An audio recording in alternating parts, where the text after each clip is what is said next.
So, welcome to Human Happy Hour. Today, our guest is Dhruv. He is a recent high school graduate and was the valedictorian of his class.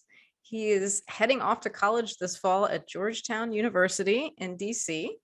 And he's been a political activist throughout his high school career, volunteering for the Bernie 2020 campaign in their national regional organizing team and for Wolf-PAC, which fights for campaign finance reform, along with interning at We Vote, a nonprofit tech company that allows voters to see what to expect on ballots. So Dhruv, already just coming out of high school, has quite an impressive bio here. Thank you. Yeah, it's I did a lot during high school. A little too much, I would say. Wow, when you say too much, it obviously didn't affect your grades. No, but what it did, it affected sleep, social life, but that's like a balance. I would say that kind of happens with everyone. Yeah, definitely. When I was around your age, I worked at the movie theater full time, had a girlfriend who was in a play, in a band, and going full time to UVM. There was something else. I think I had a full time job. Did I say that? Yeah. Yeah. Okay. I mean, D&D. I played D&D every night. I'm an avid TV watcher, so fit that into the schedule. Yeah. I had a job in a retail store, and then at one time I had another job at my school. So at one time I was doing both at the same time. Then I quit the retail job. So, and then I finished up the year with my job at the school. So yeah, throughout that I was also doing working at my school. And then I was also doing like the regular clubs, activities. I was in band. Oh man, how did you practice your instrument with all of that? What instrument did you play? I'd have meetings at 9:00, but my rehearsals would be from 6 to 8:30 or 5 to 8:30. So it would be like my school would end at 2:30. I might have a club meeting that would go until 4. Then from 5 to 8:30, I'd have my band rehearsal. And then at 9, I'd have a meeting. And then I'd start my homework and eat somewhere in there. Yeah, sometimes it'd be crazy. So I'm hoping that you're taking the summer to have fun. Yeah, yeah, definitely. I've slowed down a bit, just because I realized how crazy it, like I can't do it anymore, especially with the pandemic. Once we were in virtual learning and a lot of like activities like cut out, like for example, I didn't have band for a lot of it because we couldn't meet in person, and I played like an instrument I can't take home. So it was like, oh wow, now I have these extra like 10 hours in the week. And then I just got more and more used to sleeping earlier, listening to podcasts, doing things that are more like not active things. And now it's like I like physically can't even like bring myself to have that many commitments anymore because I just know I won't be able to do it. Before I just like push through it. Yeah. It's a good lesson to learn now rather than like, middle-aged, getting totally burnt out from career. Like it's good to know that balance is necessary. Yeah. Especially like going into college and beyond. Yeah. I would definitely say like my senior year, I had a lot more because of the classes I was taking, they were kind of less demanding.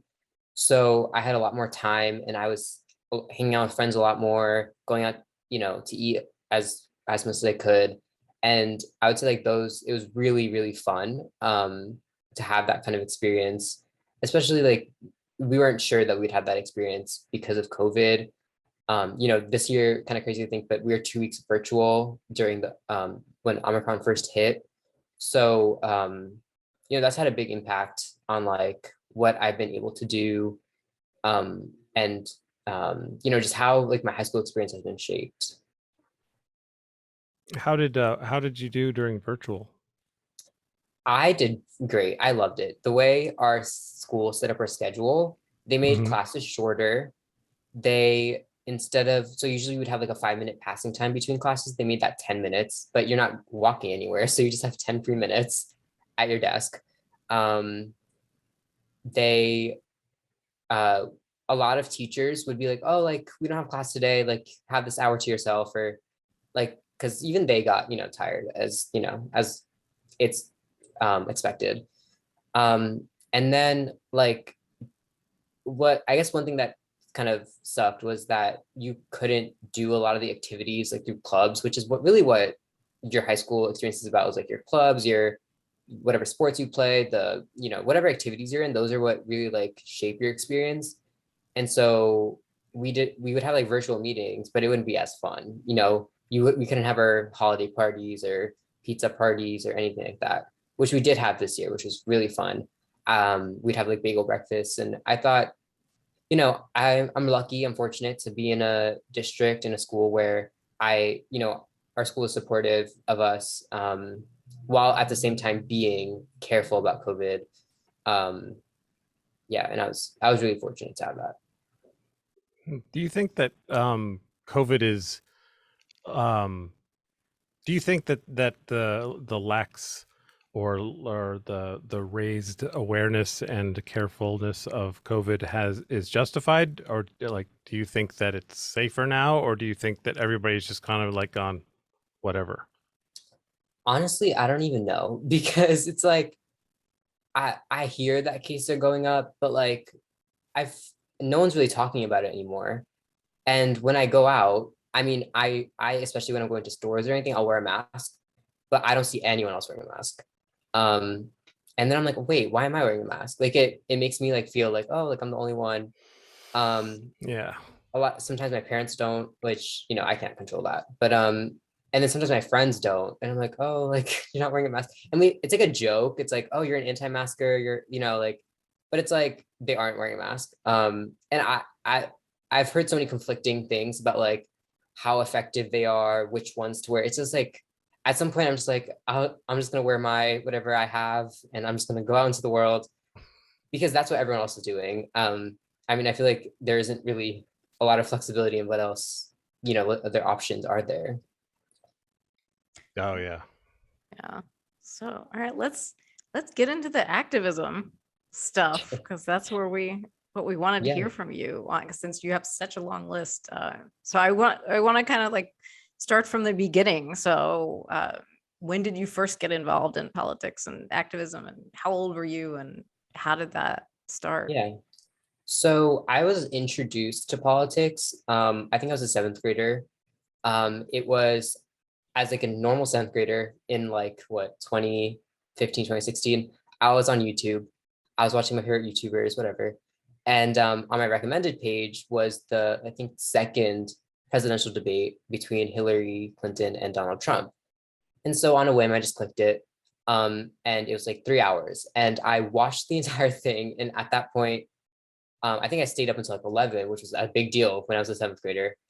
And then ever since then, I watched the next debate. I went back and watched the first debate. And then because of that, the algorithm knew that I was into politics now, and I would get, introduced to more political things. And I got introduced to online progressive media, mainly the Young Turks, Secular Talk, a few others. Um, and and then I started just watching those videos, and that's how I got into the rabbit hole. Kind of weirdly, I guess I was recommended conservative media. And at that point, I mean, my mind was moldable, right? Like I could have gone either way.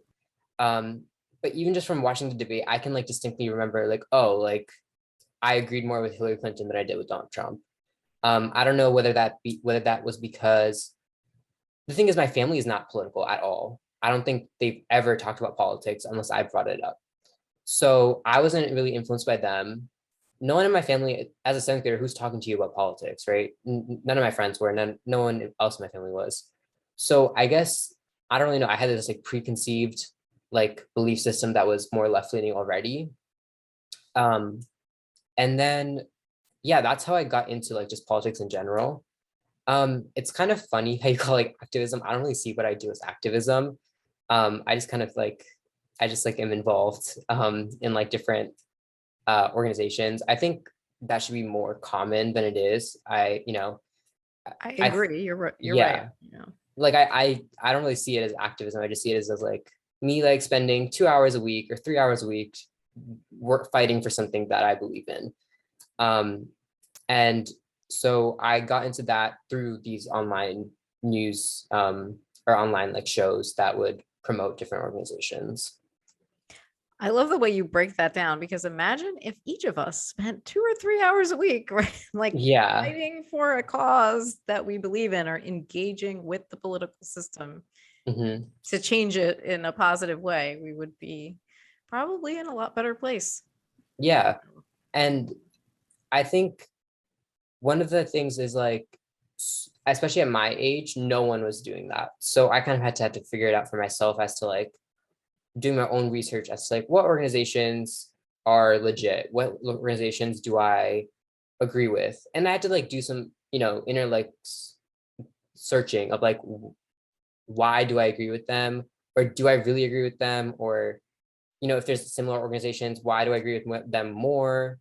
But I guess to be honest, like I was also like a kid trying to get into college. So I also was thinking about, in the back of my mind, I was like, what would look good in college applications, right? And I wouldn't say that was what motivated me, but I would say that was influenced me as to like how active I was in the political arena. It's really interesting to me to hear that like you didn't grow up with a parent, because a lot of people that I would talk to, a lot of volunteers in that space had a parent, and maybe they had the same views and they wanted to carry that on, or they had completely opposing views and they were Yeah. like, this is terrible, and I need to do something. So it's interesting that you didn't grow up hearing about that and you found it Yeah. yourself. Yeah. I don't think ever talked about it. They don't even talk about it now. Because they aren't plugged in. They don't know what's really going on. Also, from like my personal background, I am upper middle class, so it's not like I have had these like large deep struggles where I had to like been forced into the political arena to fight for something. I think it's more about like I just really enjoy helping people. That's kind of like like to like the most simplest kind of thing is like I just really enjoy that. Kind of ever since like fourth grade, I would help my teacher. Like I'd like volunteer and help my teacher grade math homework while like everyone else was doing their work that I already finished. I would like help them grade math homework.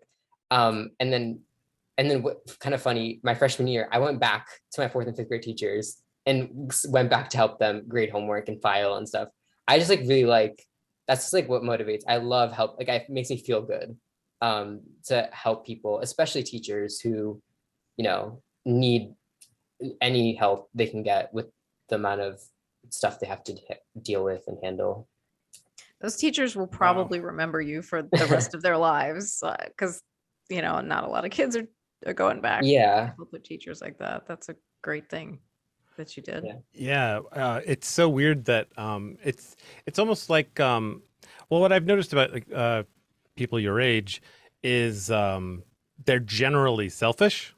It's kind of comes with the age, and Mhm. you seem to have some sort of evolved like empathy or something. Like I think it's weird. I would say I have like I think I'm both kind of like I would be selfish in terms of like I don't know, like if I really wanted something and another person wanted, I would fight for it. It's not like I would just be like, oh, like you can have it. Like, but I guess I'm helping people kind of in a selfish way because it makes me feel good. It makes me like feel content that I'm helping you.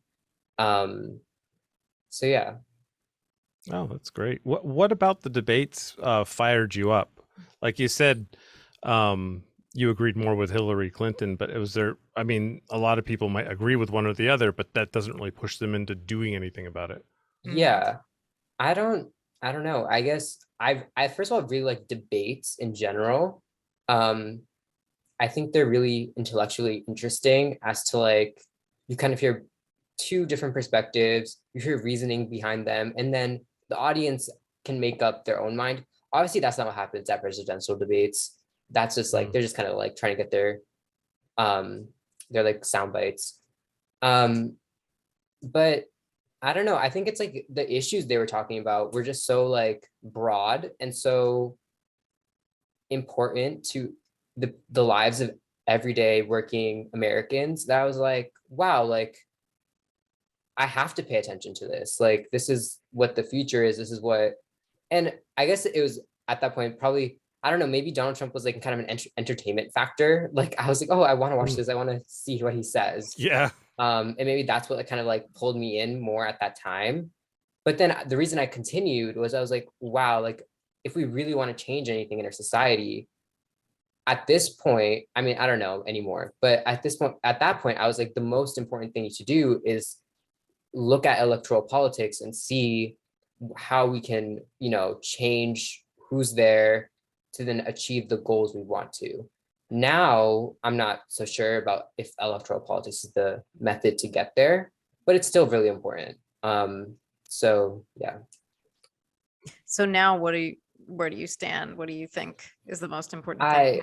I don't know. There's just so many barriers in electoral politics with incumbents, and I mean, so many. And then there's also just, but I think that it's still a great avenue to achieve widespread change. I don't really know any other way you can affect change in a meaningful, broad way if it wasn't through the government or through like our political system, which is why I'm so interested in politics. I don't really, I guess like some people are interested in like just like politics as like people and like the politicians and like their polling. I don't really care about that. I care about like who's in, what's the composition, do we have the votes? Like that's what I care about in terms of like how it's a vehicle to get something accomplished. And at this point, nothing's getting accomplished. So it's like, is it worth it to keep believing in the system if it's not getting anything done? Do you want to run for any kind of political office someday? I think that'd be so fun. I would, but I think it's Fun. really hard. It would be super hard. But I think that would be, I would love to do that. That'd be like a dream to do that. And like, I know that'd be a lot of work. But I also don't think like, that's another thing is like, I don't think I'd be a great fit for that just because I want to do it. I feel like people who don't want to do it are better representatives, if you know what I kind of mean. Like they're kind of just like pushed in by like people saying you should do it rather than someone wanting to do it intrinsically. But kind of, I guess, looking towards the future, I think I'm definitely going to want to work in that kind of sphere of like on Capitol Hill, maybe as an advisor or as an aide or anything like that. I think that'd be really cool. I'll feel like- push you. You do it. As long as your value system of like wanting to help people and do good stays the same, then excellent, right? Like it's only bad when people have other values or other, you know, they are running because they want to enrich themselves. And but I've told very few other volunteers, and I'll tell you, I'll volunteer on your campaign if you run. Oh, Thank you. No, I think I actually applied for it's a pre-orientation thing at Georgetown, and it's called a campaign boot camp, where you shadow a campaign, a real one, and then you simulate it. And I'm just really excited to, if I get in, to do that, because I think that just knowing all the intricacies and I mean, I feel like as the public, we don't really understand how campaigns really work, or at least I don't, in terms of like what money it takes, the advertising, volunteers, infrastructure. I don't really understand all of that, what it takes. And I think that'd be really interesting to see what it takes to run a campaign. Yeah, that would be really interesting. The other, I guess, thing is I'm in where I live. my representative is pretty, like I kind of align with my representative. So I wouldn't see myself running against her anytime soon. But I think definitely on the local level, I think I would definitely be willing to run on like local, like I'm really into education. So I was thinking like if I go to my local university in New Jersey, I would run for the board of ed in my town because the only requirement is you have to be 18. So I was like, I would love to have a say in like what people, my peers would be learning, right? Because I would just be like a year older than them. So that I think I would be really interested in. That would be Wow. really, really cool. Yeah. Yeah, especially Yeah. living in a town that like everyone runs or it gets elected unopposed, you know, there's no competition in the town I live in. So then Yeah. you'll come back on here when you get these roles and we'll talk about it. Yeah.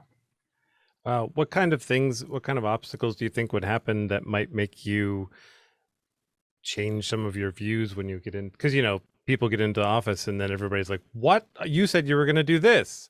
Mhm. So you have to ask yourself, are there pressures that can exist that actually do change a person? Can you think of anything that might be able to be an obstacle that might be a threat to change your Mhm. views?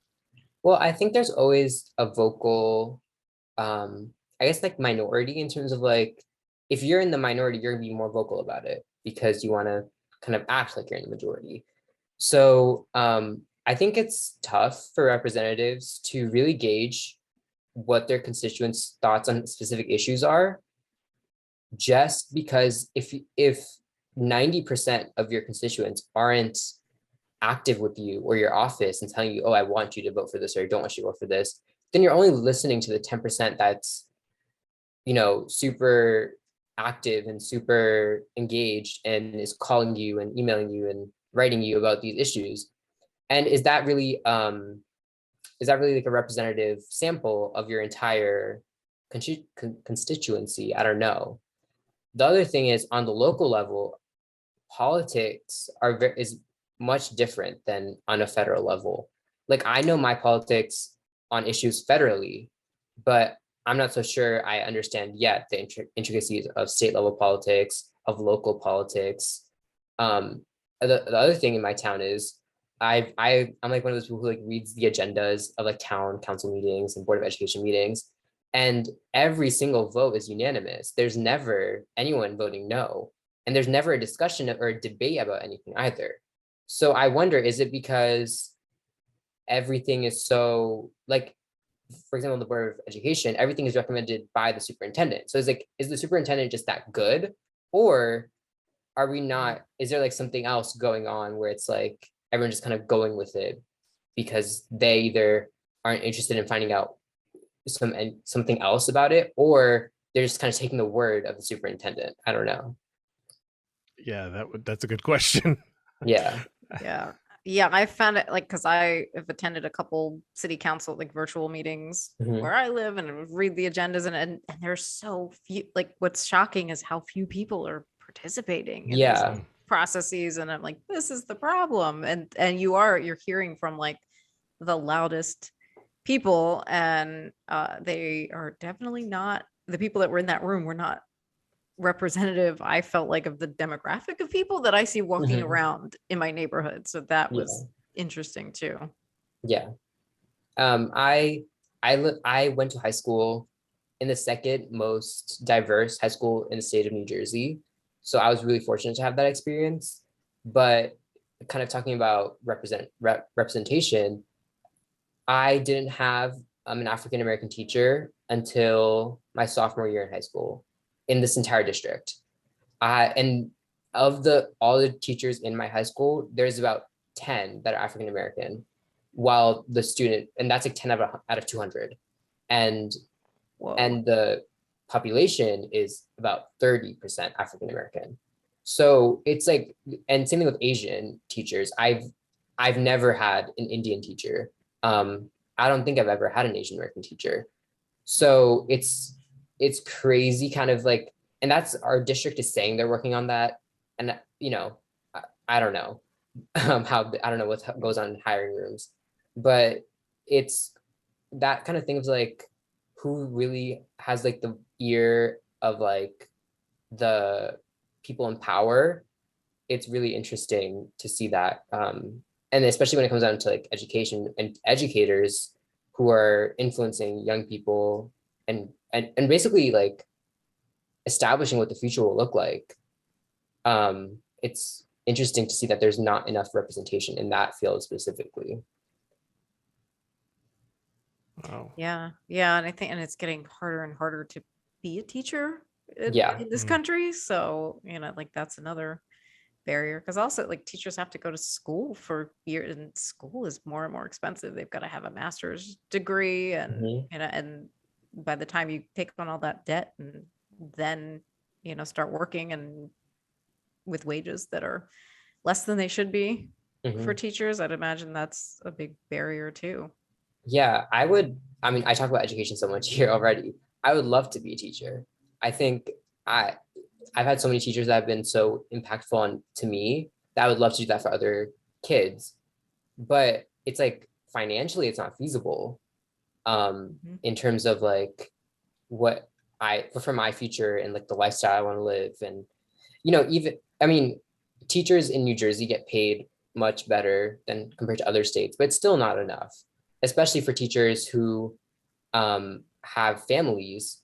And so I know so many teachers who would have to work second jobs or, take on or like go like act like security, like get paid to be security at like school events. But like even the pay for that is like very little, but they do it because they need everything they can get.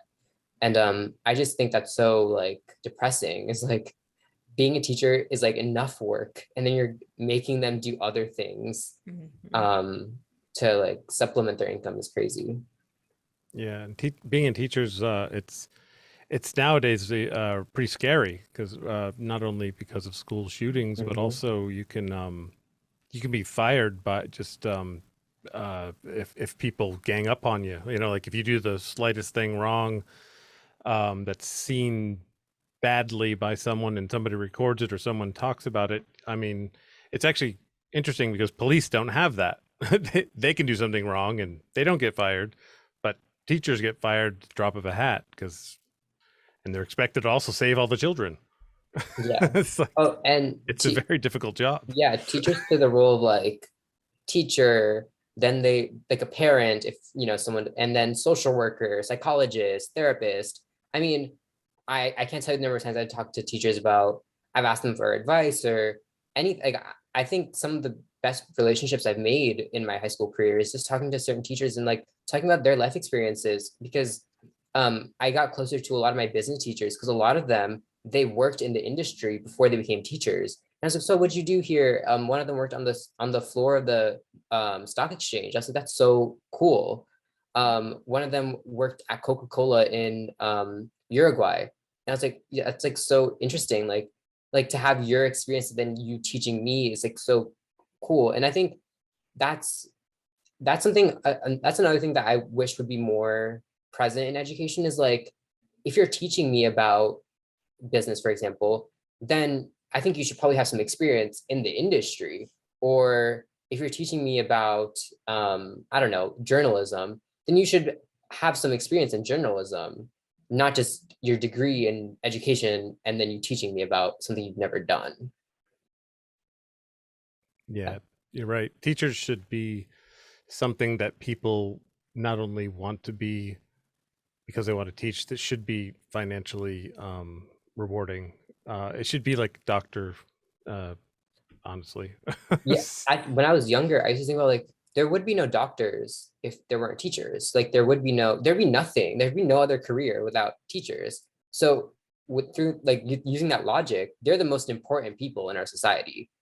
So like I when I think I was thinking about this when I was in like middle school, and I was like, it doesn't make sense that they don't get paid enough or equally to like doctors, Hey, Drew, we've got a couple questions for you in the chat. So do you mind if we jump into those?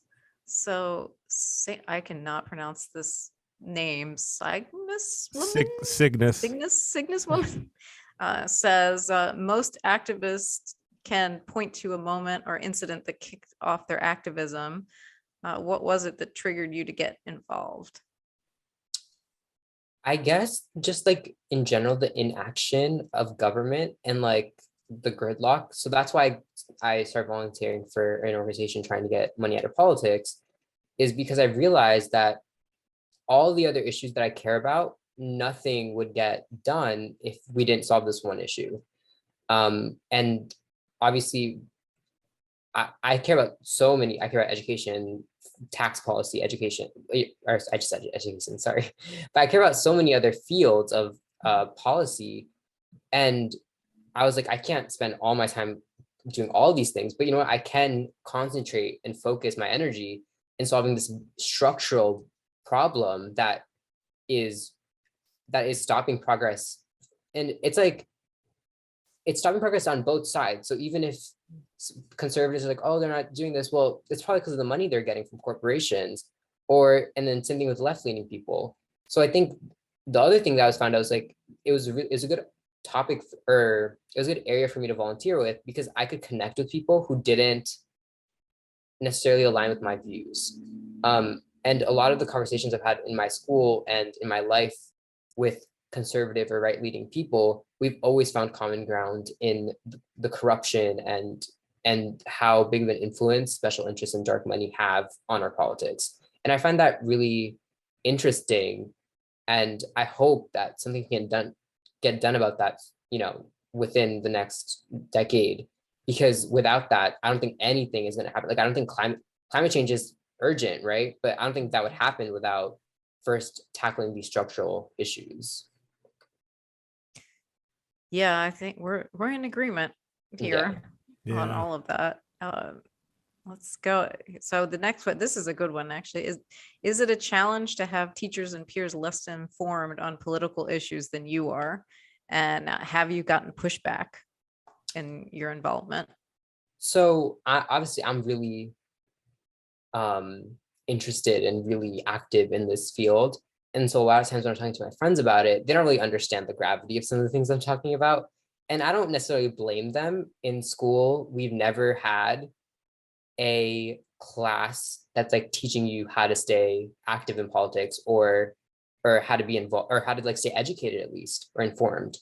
They, a lot of times, like I remember in my AP US history class, I would make like connections from history to now, and then I'd ask a question about it, and it would kind of be like, they kind of like not want to talk about it purposefully, because and I get it, teachers are scared to address things about politics because they don't want to come off as giving their own influence or bias. And I completely understand that, but them not addressing these issues and not talking about politics at all makes it so like kids think that politics isn't really influencing them or has an effect on their life. And that's one thing I really want to like work on, is like, I think there needs to be more civic classes. I think there needs to, in history curriculum, there needs to be ties. Like you can, I can make these connections. I'm sure there are like, other people who are, a lot more educated in this topic that can make other connections. And I think those need to be drawn, because it also, not only is it important for people to learn about like how history can become, the future, but also it makes it more relatable. If I'm learning about, unions in the 1930s, I want to see how that connects to now, because I don't care about unions in the 1930s, but I do care about how unions affect us today. And so it just makes it more interesting to learn about if you connect it to things that are relatable to students. And then teachers. So all my teachers, I mean, whenever I've, corrected them or like just added some extra information that maybe they didn't add, they're like, oh, like that's really interesting. Like none of them has ever pushed back on me, which I'm really, again, I've had great teachers. But other times sometimes I know things that just randomly, I just know, like, because I pay attention to the news or whatever, but I'll like refrain myself from like, in like giving this extra information, because I'm like, I'll let the teacher like control their class. I feel bad when I like interrupt and I'm like, oh, like, did you know this? And then like, it's only me and the teacher kind of interacting, because again, none of the other kids are really knowing what I'm talking about. And when I say none, I mean like 80% aren't. There's 20% that are really politically active, and I really love having conversations with people who are my age about the future, because we have the same skin in the game, if you know what I mean. Yeah, definitely. Yeah. Do you feel like in those interactions with your peers, do you feel like people are more or less on the same wavelength in terms of views, or is there a divide there? And then also, where do people your age kind of go to express some of these things? Is it private chats, or do they do that on Mhm. social? So yeah, all but one, or I would say all but like a handful, like two or three, have more or less agreed with me. But I think that's more because they, I don't really know if they actually agree with me, or they just kind of said they agreed with me because they don't want to get into like a debate with me. But I've had really interesting debates with like like a conservative friend I have, and we, again, this like the friend that I was saying with, that like we both agreed with corruption, but like he just came from like a different viewpoint, and I respected that because I was able to understand where he was coming from. And a lot of times I don't understand where other people are coming from, and that makes it a lot harder to kind of empathize with them, or see their viewpoint. um but I and kind of funny story, but I became really close with him last year because he's a year older than me. And throughout the year, he went from like light right leaning, or like really kind of far right, to centrist. And all our mutual friends would be like, "You're the reason," because I just like pull him every day, just a little bit. So yeah, I think that those are the most kind of meaningful conversations, is when someone disagrees with you, but they're willing to listen. Um, and same thing, I would be willing to listen to them as well. And I met this friend through Model UN. So that would be, we'd have a lot of conversations about international and foreign policy. And that's an area where I admittedly like, don't know as much as I do about domestic policy. And so I would be really interested in those conversations as well, about like what's going on in the world and how does that affect us. Wow. How old are you? I'm 18. Okay. Man, I'm trying to think of what I was doing at 18. What were you doing? I don't know. I definitely was not thinking about about politics. I guarantee that. Yeah, I mean, oh, and then to address the second kind of part of where people talk about this, um, I would say a lot of people, and I enjoy this, but a lot of people like text me specifically because they know I'm interested in politics. They're like, oh, like, look, did you see this? Or like, and I love that. I love when people text me and they're like, oh, like, you definitely know about it. So like, let me ask you. I also see, not particularly my friends or people I know personally, but I see on TikTok, a lot of young people are very active. On Twitter. On Twitter, people, it's like more of like snarky comments, like funny comments about politics, but it's like, at least you know about it. Like, I think that's really, I would say any sort of engagement with politics is a good thing. And people, I think it's kind of like a meme, but like people always like repost those Instagram like store, like those posts that people make and like repost it over and over again. People do that. That I kind of see as performative if you aren't really, well, I mean, I guess you're doing something by reposting, and I'm assuming you read it, but I think there's more that could be done on top of that. Yeah, I think you're right. Like with social media now, a lot of people think, oh, I'm sharing this, so I'm helping and like that. And you're like, yeah, that's great. But also, Yeah. like you gotta like do something so that we can fix the thing that you're sharing Yeah. on social media. And the best things would be to volunteer or to donate, but a lot of people can't do that for whatever reason. But like, rather than reposting, having like one-on-one conversations with people about the topic is much more impactful than just reposting it. And because chances are people are just going to tap through it, like no one's really pausing. I mean, all our attention spans are so short now. No one's pausing to read 20 slides of something. They're just not. They're going to read the first slide, maybe the second slide, and then they're going to move on. So if you're having a one-on-one conversation with someone, that just makes it you're making a bigger impact, especially in that person's life about the topic. Yeah. I also like the idea of just if you can't, like just do something kind, in the community or some kind, like get involved in some way to be helpful. Like, so even if you can't volunteer for a political campaign or, like work to change a policy, even if you're just doing something positive that's helping your neighbors or community, maybe it's a garden, maybe it's, like some kind of mutual aid that you're doing, that I see, like, because that building of community also helps us to connect, and then you can kind of harness that power into activism and action. Yeah. Yeah, and you can vote now. Yeah, I voted. We had the primaries in New Jersey on June 7th or 6th. So I voted and I posted it on my story, and I was like, oh my God, look what, like, I had the sticker, and I was like, oh look, like did my civic duty.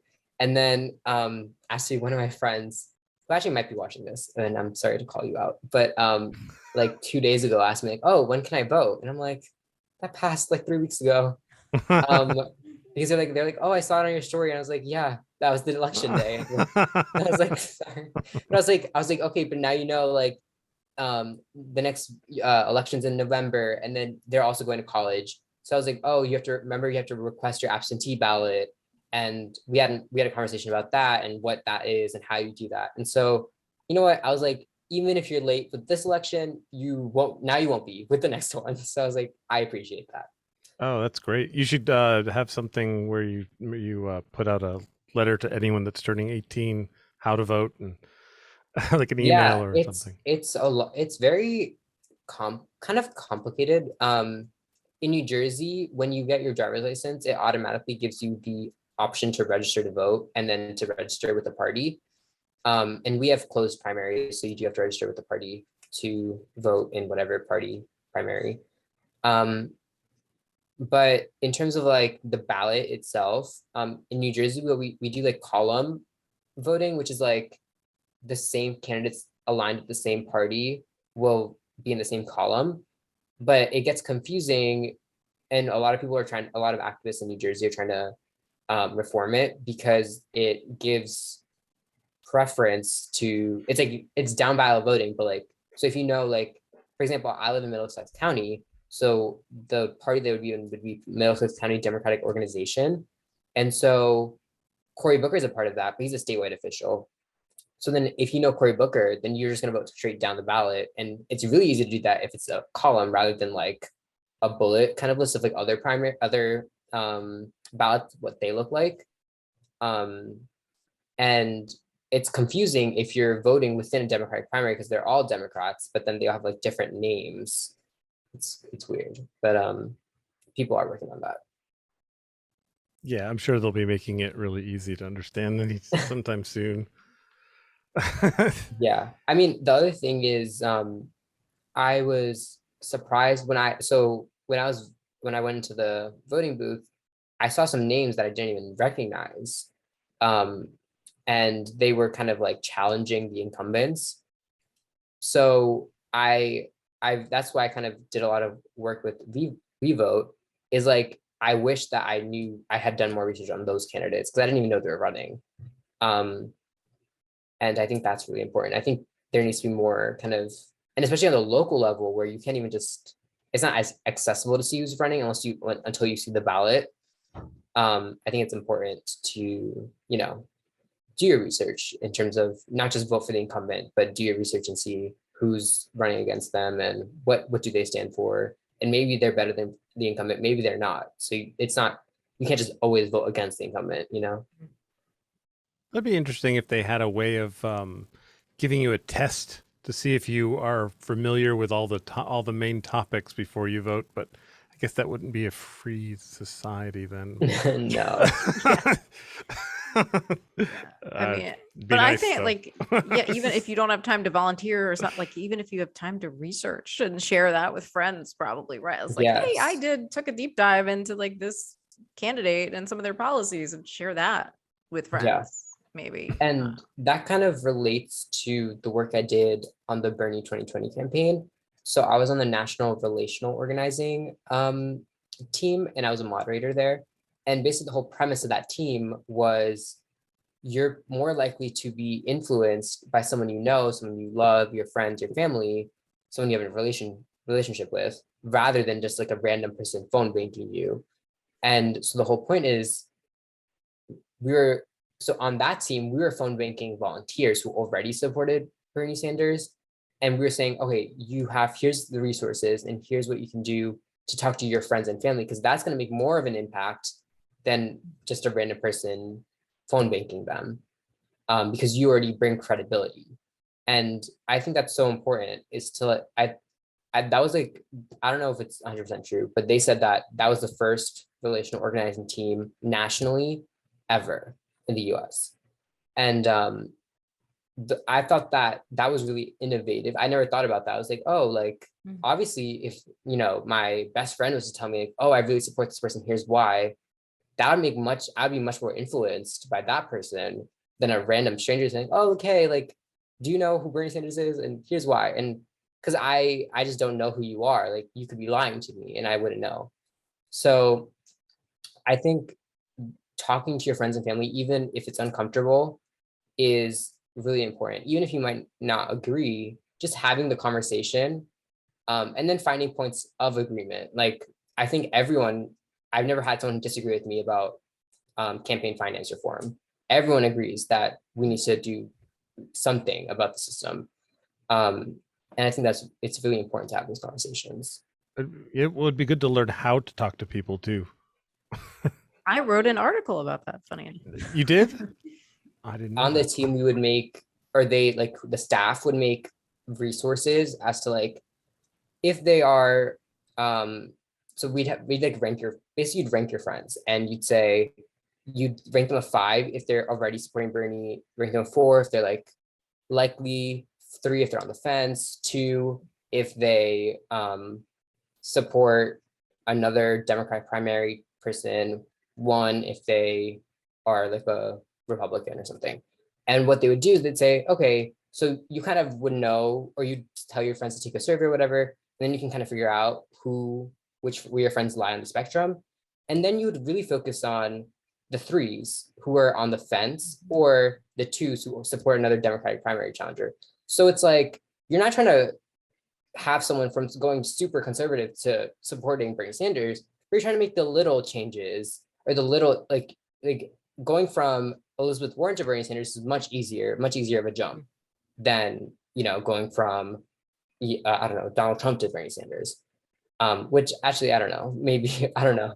Actually, like, some people did get, and some people went from Bernie Sanders to Donald Trump then so yeah, I would argue that you can swap that. And that's something I'm really interested in actually recently, is like that kind of the populism thing, especially in the recent years, has really been coming up. And I kind of follow all like the progressive leftist influencers, and then I kind of like seeing how they see connection between the right wing populism movement and the left wing populism movement.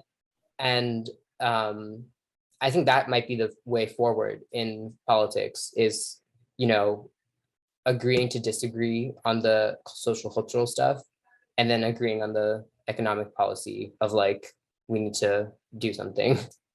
Yeah, I think it's so much a class thing, right? And I feel like if you can measurably improve people's lives, then you're going to get people on, the populace on both ends of the spectrum to go, yeah, I would like a living wage. I would like to be able to afford a home. I would like to, have affordable food and healthcare and all of these basic things that we need, to survive and support our families. Yeah, I think if Donald Trump wasn't the kind of face of the right-wing populism movement, there'd be a lot more potential, because, I mean, so many people don't want to work with people on the right because Donald Trump is what they imagine when they see someone on the right? They imagine someone who's a bigot and doesn't really actually care about any policy or whatever. But there are people on the right who may be just socially conservative because of their religion or whatever. And although I really disagree with them, I think that I would rather make progress on the economic front. And, there are some things that I won't condone. But I mean, if you, I don't know, for abortion, for example, if you are pro-life, but you agreed that we should have Medicare for all, I'm still going to work with you to get Medicare for all, even though we vehemently disagree about abortion. And, that's just one example. Let's talk about that a bit, since that just happened, and you are quite popular in the chat, by the way. Someone says, I love Dhruv Shah. Yeah, you have a fan. Yeah, you have. It's probably just my friend. Julia. Yeah, that is my friend. Thanks, Julia. Well, thank you for watching, Julia. And Javian. Yep, Javian. Thanks, guys, for watching. So let's talk about the Roe v. Wade overturn, and we've got a question in the chat about it. But this was also, Jason and I were chatting about this before you hopped on, wanting to know kind of how that's hitting with your generation, because of course you're going to be impacted by this for much longer than people in previous generations. And do you feel like that's gonna boost even more young people to kind of get into the political sphere? And how do you think how are you processing it, and how are some of your peers processing it right now? Yeah, so we had that leaked draft, so we kind of all knew it was coming. But still, waking up on Friday, I was still kind of surprised and in shock, as were a lot of my friends. This was actually an issue where basically all my friends knew about it, and were kind of engaging that discussion, even though maybe they usually don't talk about politics. And all my friends are kind of left-leaning, so they all disagreed with the judgment, the decision. But I think that I don't know if it'll motivate people who weren't going to vote anyway to then vote. I don't know, but it has sparked a movement, especially on TikTok, where people are offering to help. So, for example, there's this TikTok I saw that was like, if you ever want to come to New Jersey to go camping or to the beach, I have a spare bedroom, and I will drive you to go camping or to the beach. And it would kind of go like that. And so obviously that would kind of be like, oh, if you ever need an abortion in New Jersey, it's protected. So I have a spare bedroom and I'll help you. And so I've seen a lot of that within my generation, which is kind of more like grassroots organizing, helping, rather than electoral politics. The decision itself, I am really interested in the law. So there's kind of like a legal aspect, but I can understand the legal kind of reasoning behind it, that they don't think that the 14th Amendment due process clause implies a right to privacy. Now, I don't know what the history of that, which is what the court looks at.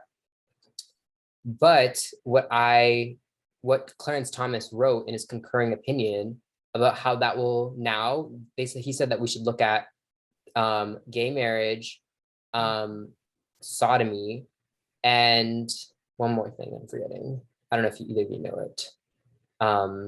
Something else based on the right to privacy. Contraception. Yes. Yeah. Access to contraception. Yeah. So Roe v. Wade, I think a lot of people focused on how it's the right to an abortion, but it established the right to privacy. And a lot of case law based on those three: contraception, gay marriage, and sodomy, and that's what you do in your bedroom. That's based on Roe v. Wade, in the precedent it established. So it maybe a lot of some men think that this doesn't affect them.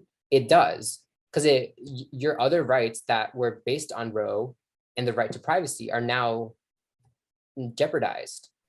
And that's really kind of scary to think about how far are we going to go back. And I don't see, I think the other thing that's really enraged me is not the decision enraged me, but even more is the kind of democratic response to it. I saw tweets about Nancy Pelosi was reading a poem, and then the Democrats they were singing sang, "God Bless remember? America." Yeah, they Like, sang. what are you talking about? What do you mean "God Bless America"? Are you? I was like, what are you like? I was speechless. Like, And then what they are went you on doing? vacation. They were like, oh, Yeah, no, can't do anything about it. Yeah. and then I think they think we're dumb because they could do something right now. They could end the filibuster and then codify Mhm. Roe right now. And Yep. they're acting like they're helpless and like, oh, you have to vote next election and you have to vote for Democrats. Hold on. And What can yeah, they do? end the filibuster. Okay, and then it codifies Roe. How explain that? So Because I do not know this. so the filibuster makes it so you have to have 60 votes in the Senate to pass Uh-huh. anything. Yep. Obviously, they don't have 60 votes in the Senate to codify Roe, but they could get to 50. Joe Manchin is, whatever. Cinema, I feel like would.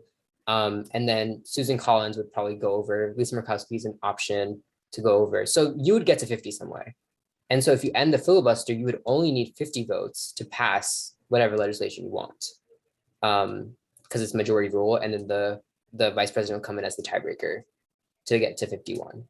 And that would reverse what the Supreme Court just did? It wouldn't reverse what they did. So because the right to an abortion was based on it was a constitutional right, as what in Roe, that's what they established.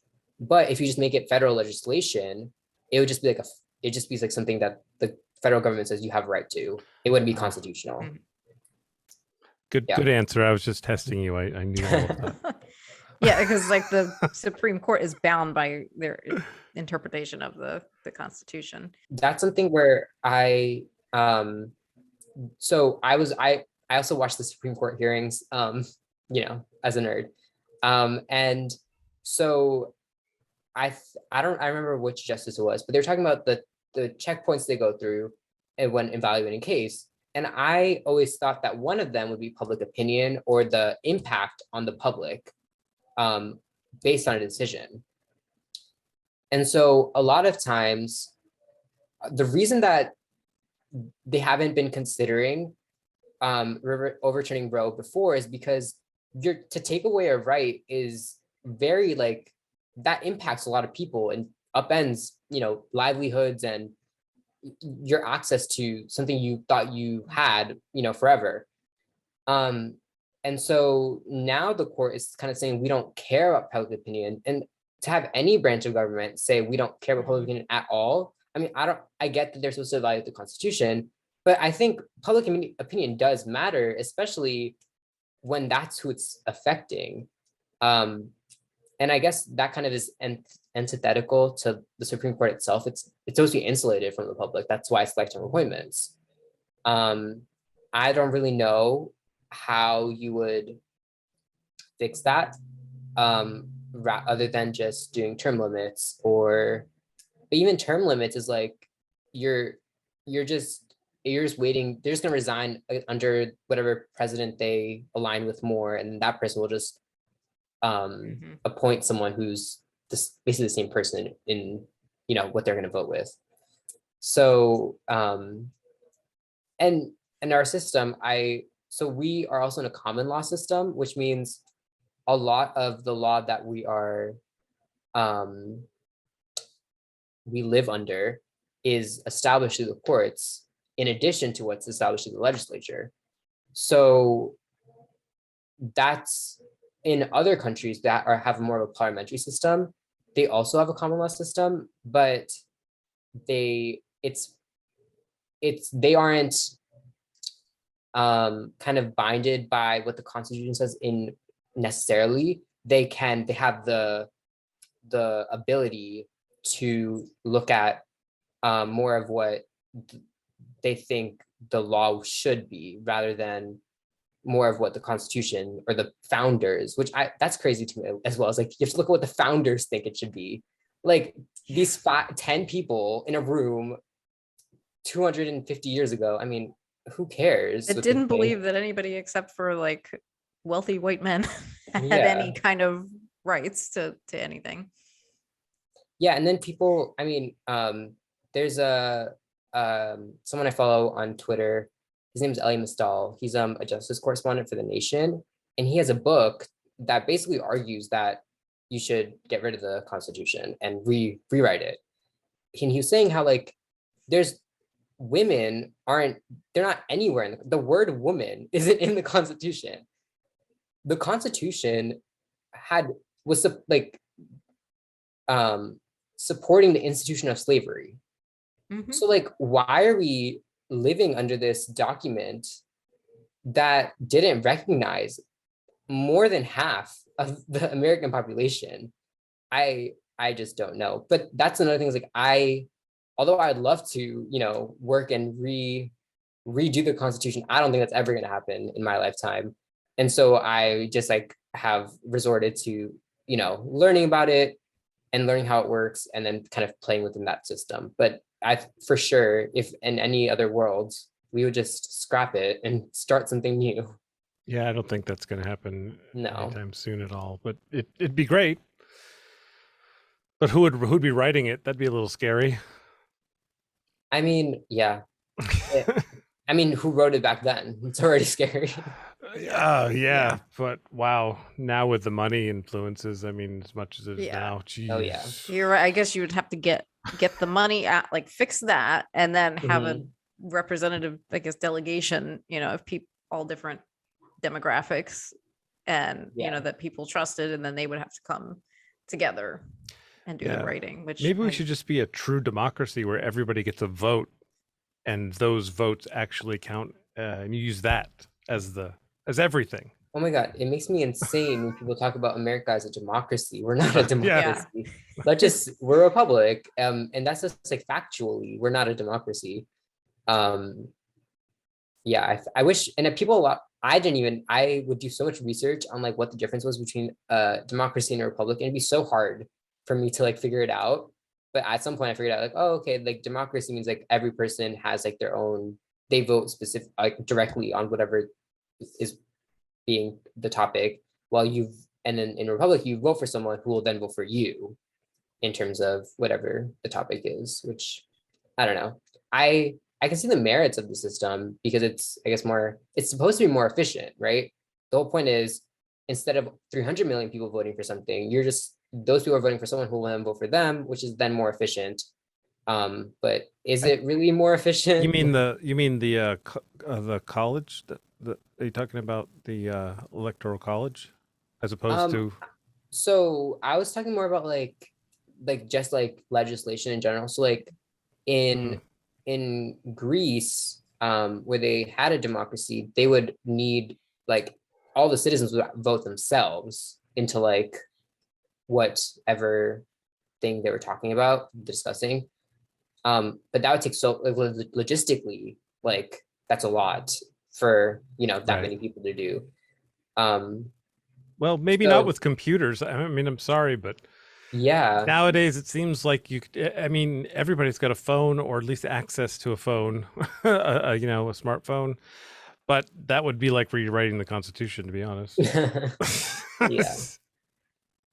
Yeah, So- it's depressing to think about all this and how much our system is broken inherently. But Yeah. it's important to just kind of acknowledge it and then move on and figure out how you can work within it. And the fact that if everybody agreed that it was broken and knew that they could do something about it, which they can, and all agreed to do something about it, that we actually could fix things. Mhm. That's the Yes. really frustrating thing. Yeah, just if more people got engaged, generally, like that could help, because as we talk about, so few people are engaging with this stuff. I'm gonna also take some time to read some chats that we have. Your So much- adorers. Yeah, so Are so they much scamming? Drew love No, in the please feel free to spam. in the chat. And yeah, Natalia says Dhruv Shah is so amazing. And Alex Talk says, I talk to people who have 3 or 4 times more years than Dhruv, but wouldn't know any of this. So, which is very true. There are many people much your senior that could not break these things down in the way that you are doing. So Yeah, super impressive there. And yeah, I think, and then Kay says, my opinion is that the system isn't broken, it's doing exactly what it's designed to do. Yeah, which is, yeah, Mhm. I have to say I agree there too, Kay. Yeah, currently it's just designed to sneak by everybody, it seems. It's like it seems like the right, they're kind of open about being bad and the left are like trying to pretend that they're good but not doing anything. And Mhm. so the right can just be really, really forceful, and the right always join. They join together very well. They fall in line. Yeah, they fall in Yeah. line, and the left does like fight over the smallest Yes. details. And That makes me insane. That's why, yeah, that's I think so much of the reason why Democrats, the Democrats already have a disadvantage with gerrymandering and, just I would just say gerrymandering. And then you take into account, I mean, every candidate on the left is like purity tested to the extent, like to crazy extent where they have to be perfect. And you're never going to find someone perfect. And if we keep like, like being cannibals within ourselves, we're never going to be able to fight the other side. Like, I don't know how you would ever fight against the other side if you can't, you can't agree on one thing. That makes me crazy, is like, that's why we're not winning, because we can't get our own ducks in a row. How are we going to ever convince independence? Or yeah, it just makes me insane. Yeah, that, and like the right, especially the far right, is much better at infiltrating all different institutions, right? Like we don't really have people, like, because as you're saying, there's all this fighting of like, this has got to be this way or that way. So we don't have people going into these institutions also that are like sharing those values or becoming influential in those Yeah. ways. And so And more people, like churches, for example, like people Mhm. aren't, the people that go to church, you're not going to stop them from going to church. But what you could do is maybe have some people that are left leaning in there, like socializing and maybe sharing some of those views and getting them used to that. Mhm. Yeah, I see. I've learned a lot about the Bible actually on TikTok, and how like a lot of what it professes is like would align with left-leaning policies. Um, but like no one ever talks about that. Like you know what I mean? Like I feel like so much of the religion kind of area has been co-opted by the right wing. While most of like the things of like being good to your neighbor and helping the needy, like that, those are things that align with the left, and no one makes the effort to kind of make that point. well, it Yeah. depends on what color their skin is. Your Mhm. neighbors, they want their neighbors to be the right ones too. But the Bible actually has a lot of right wing stuff too. I mean, it endorses slavery in Exodus 21. Like, so it's like the Bible's. I hate when people use the Bible in politics just Yeah. because. Oh, so many reasons. It's, I don't know how it's to say it, but I feel like the Bible should not be used for rational decision making. I think it's a nice Yeah. hobby. It shouldn't be used in Basically. forming public policy. You can use it in Yes. your own belief system, Yes. but Yeah. it shouldn't be influencing what everyone else has to live with, Yeah. Yeah, and I think like what I'm saying, like in terms of going into these is not using that for decision making, but just like Making building connections. trust with people Yeah. that are in those communities, and then maybe exposing them to like some ideas about labor unions or like other things, like using that as kind of an avenue to build trust and and then kind of socialize them to these other types of things. Yeah, I don't know. I guess what I meant by that was like I have a lot of beliefs. But a lot of my beliefs seem to be towards helping people and bringing people together and not excluding anyone and not stopping anyone from doing anything horrible or good or anything. Like I don't try to, and all my beliefs seem to be helpful. um with religion, it seems like the views are can't be personal because the morals are so high that they have to share them, and by sharing them I mean try to make you do Infringe them. them. Yeah. Yeah, Yeah. it's and that's the problem with it is that it's so the stakes are so high for people that believe in those religions that they have no choice but to be passionate and outward about it. So when we say keep thy religion to thyself, it's easier said than done. Yeah. And if they did keep it to themselves, you'd think, well, they must not really believe it, because if I believed that, I wouldn't want to keep that a secret. So that's what makes it so difficult. I believe anyway, but I really just think religion should go now. I mean, I think the kind of fundamental role of religion is to like kind of bring morality into society, or Sure. that's what the role should be. Um, and that's a great thing. I think, everyone should have morals. And each of the kind of religions do that. They all tell you, not to murder people, not to lie, Mhm. just be a good person. Yeah. It's when you go into like the Bible and look at like specific lines. I'm like, why do you who the Bible? Yeah, I'm sure there's an answer. People believe in that answer, but like, I don't know. Like, I just think like just take away the fact that you need to be a good person and then move on. I think God actually interrupted your stream for a second. When you said go into the Bible, you went out just for like a little bit. So I'm just saying, like, Divine intervention. Yeah. So what did you say when you go into the Bible? What? If it goes again. So when you go into the Bible, I don't think you should go line by line. I think you should just take the overall message, which is usually be a good person, and just take that with you in your life. And I don't think. Well, personally, I wouldn't want to be governed by a book that I barely understand, that other people tell me what it means, and then say like that's how you should live your life. It should just be like the key principles of don't lie, don't murder, don't steal. Yeah. And then I think we can get that from our parents though, right? Like we don't really need a Bible for that. No. I mean, I don't know if I didn't learn it from the Bible. I think I just learned it. I Maybe from I G.I. think that Joe and stuff. people who use religion as a way to, because they need a belief, like they need something to believe in that's bigger than themselves, or a place after death. I think that's a great, I wish I had like some closure or like some like really like strong, like I know, there's heaven, or I know there's hell, or whatever. I kind of subscribe to the system of, I believe in a reincarnation system where you're reincarnated until you're reincarnated if, to kind of simplify it, if your bad deeds outweigh your good deeds. So if you have negative karma left over, you would be reincarnated to then make up for that.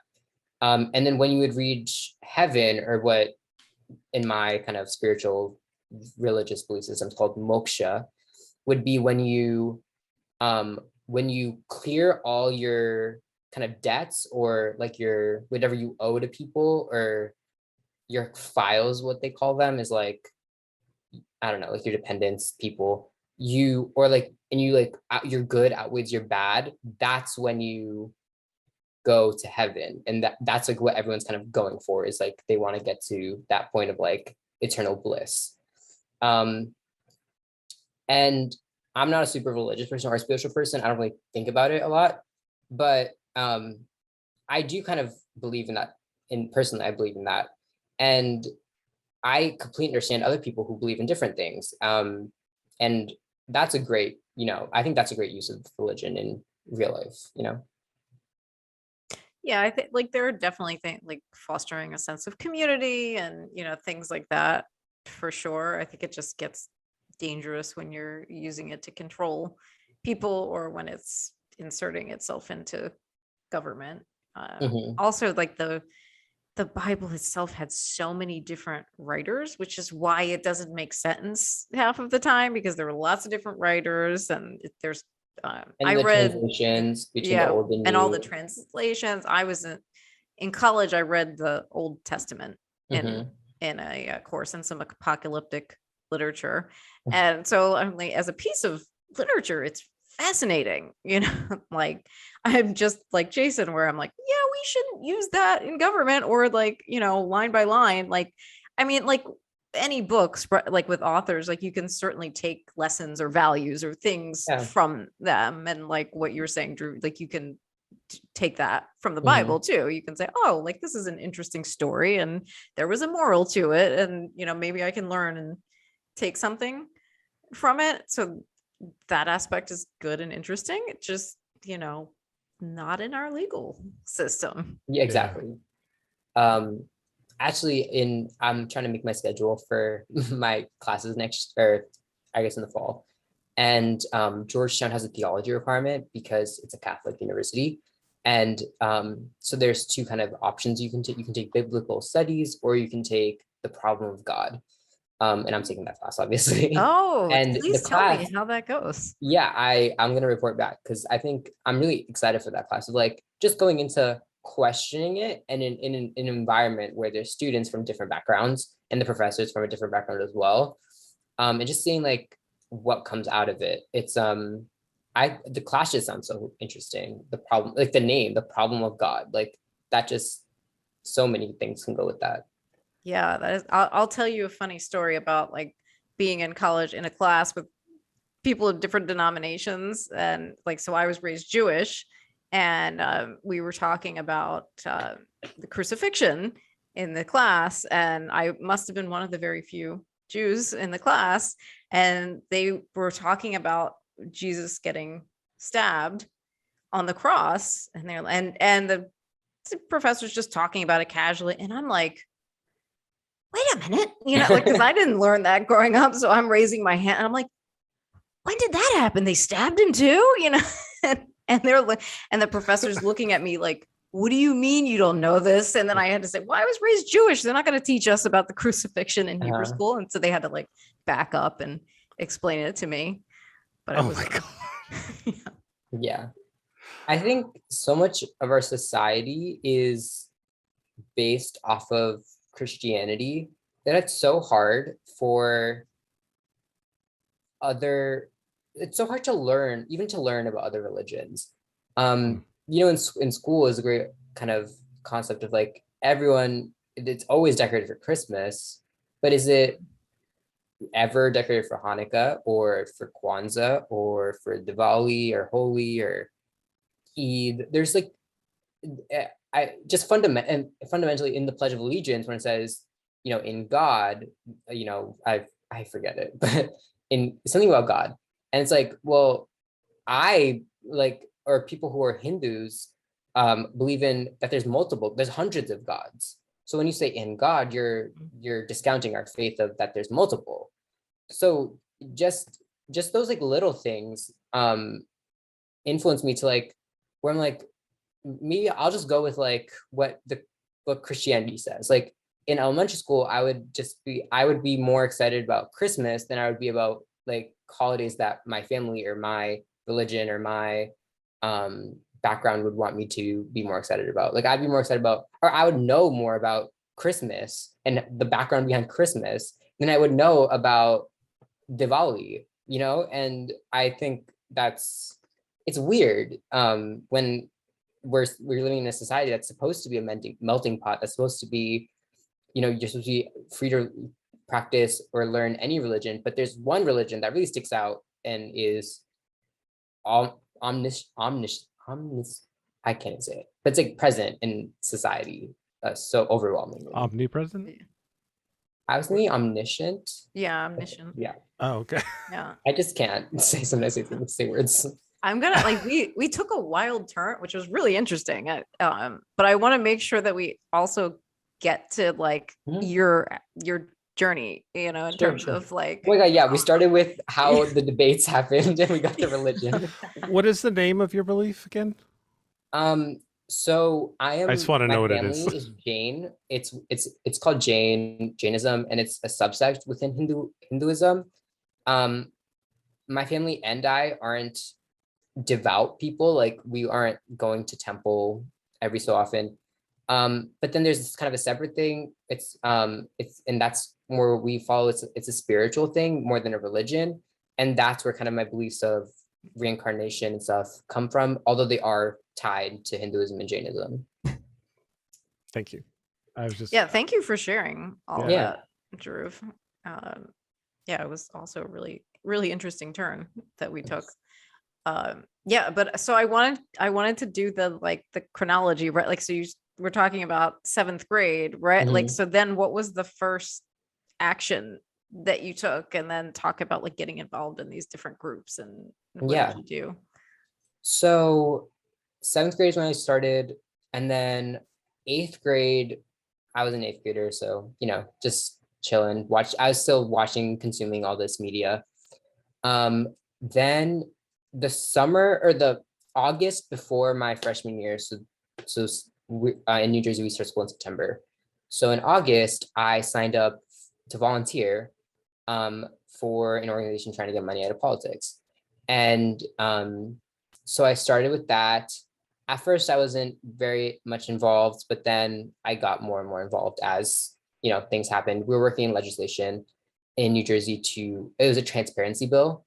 And that's when I really got involved, because so it passed the legislature, but the governor decided to send it back. And so not basically kind of like a veto. I forgot what it's specifically called, but basically send it back for revision or whatever.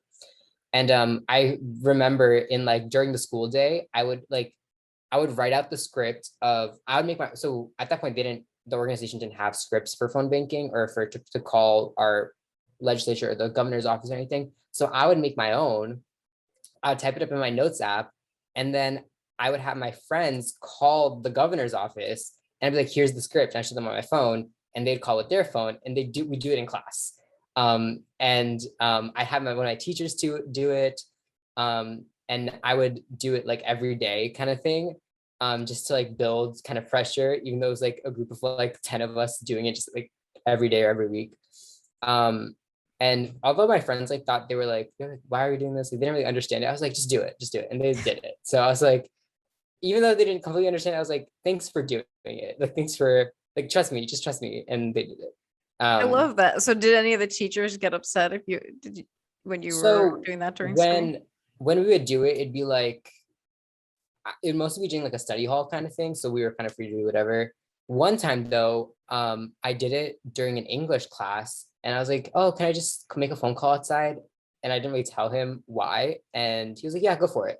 And so I did it then. But yeah, other than that, it was during my own time kind of thing. So that was, I guess, freshman year.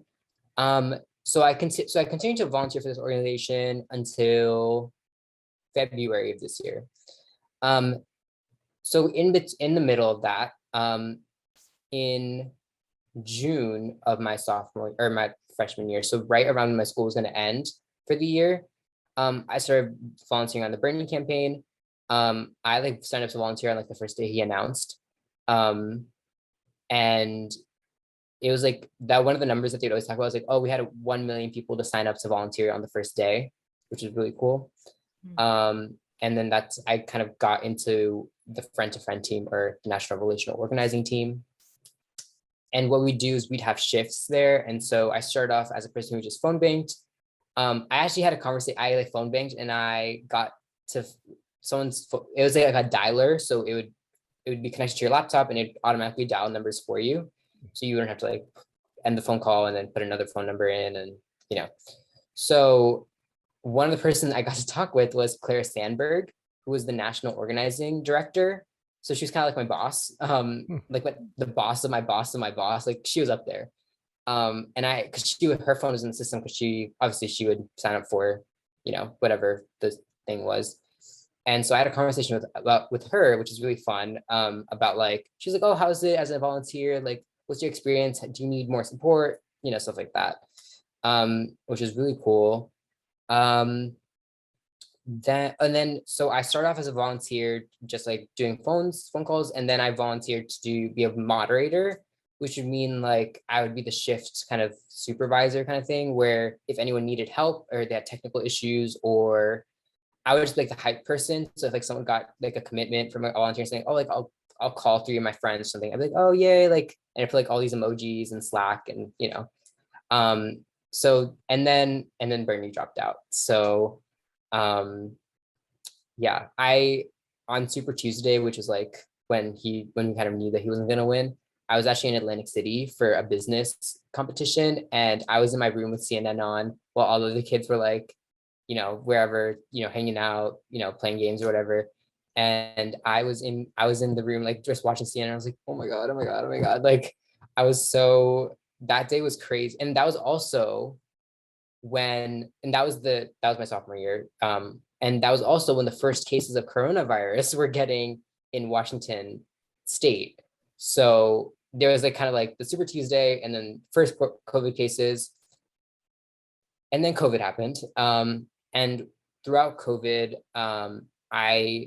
I was looking for kind of like an internship just to get more experience. And so I found WeVote through Idealist. And I originally signed up as applied to be their communications and marketing intern. I was the first one there. So like there was no communications team or marketing team. I worked directly with like the CEO. And mostly when I first started, I was involved with writing newsletters and kind of like more like data stuff, like transferring emails from this platform to this platform. It was a lot of tech stuff. Then they hired like a director of marketing and communications. But he was also volunteer, but he just had like more industry experience. And when that team started, I still was on the newspaper, or the newsletters. And then we also started, because it was a nonprofit, we were able to get $10,000 worth of Google ads for free a month. So I was in charge of that. And I gained a lot of valuable experience in Google Analytics and Google Ads. I actually, the CEO wanted me to run or start my own team, the analytics team. And I would like teach other interns who were like college students how to use Google Analytics and Google Ads and what that would mean, add click to click ratio and all those like convertible things. And that was a really great experience, because not only was I learning a lot of skills, like hard skills that I could use in other contexts, but it was like a civic thing. So the app would help you look and see what would be on your ballot, look to see what it was kind of like a social networking kind of thing as well, because you can connect with friends who would then, you can see who your friends are voting for. And then you can see, that can like start a conversation of like, oh, I wonder why they're voting for that person. I want to vote for this person. Like, let me ask. So yeah, I love that. And that ended in January of 2021. And then I'm wondering if I'm missing anything. I think that was it in terms of outside organizations that I've volunteered or interned for. In school, I was kind of always very involved.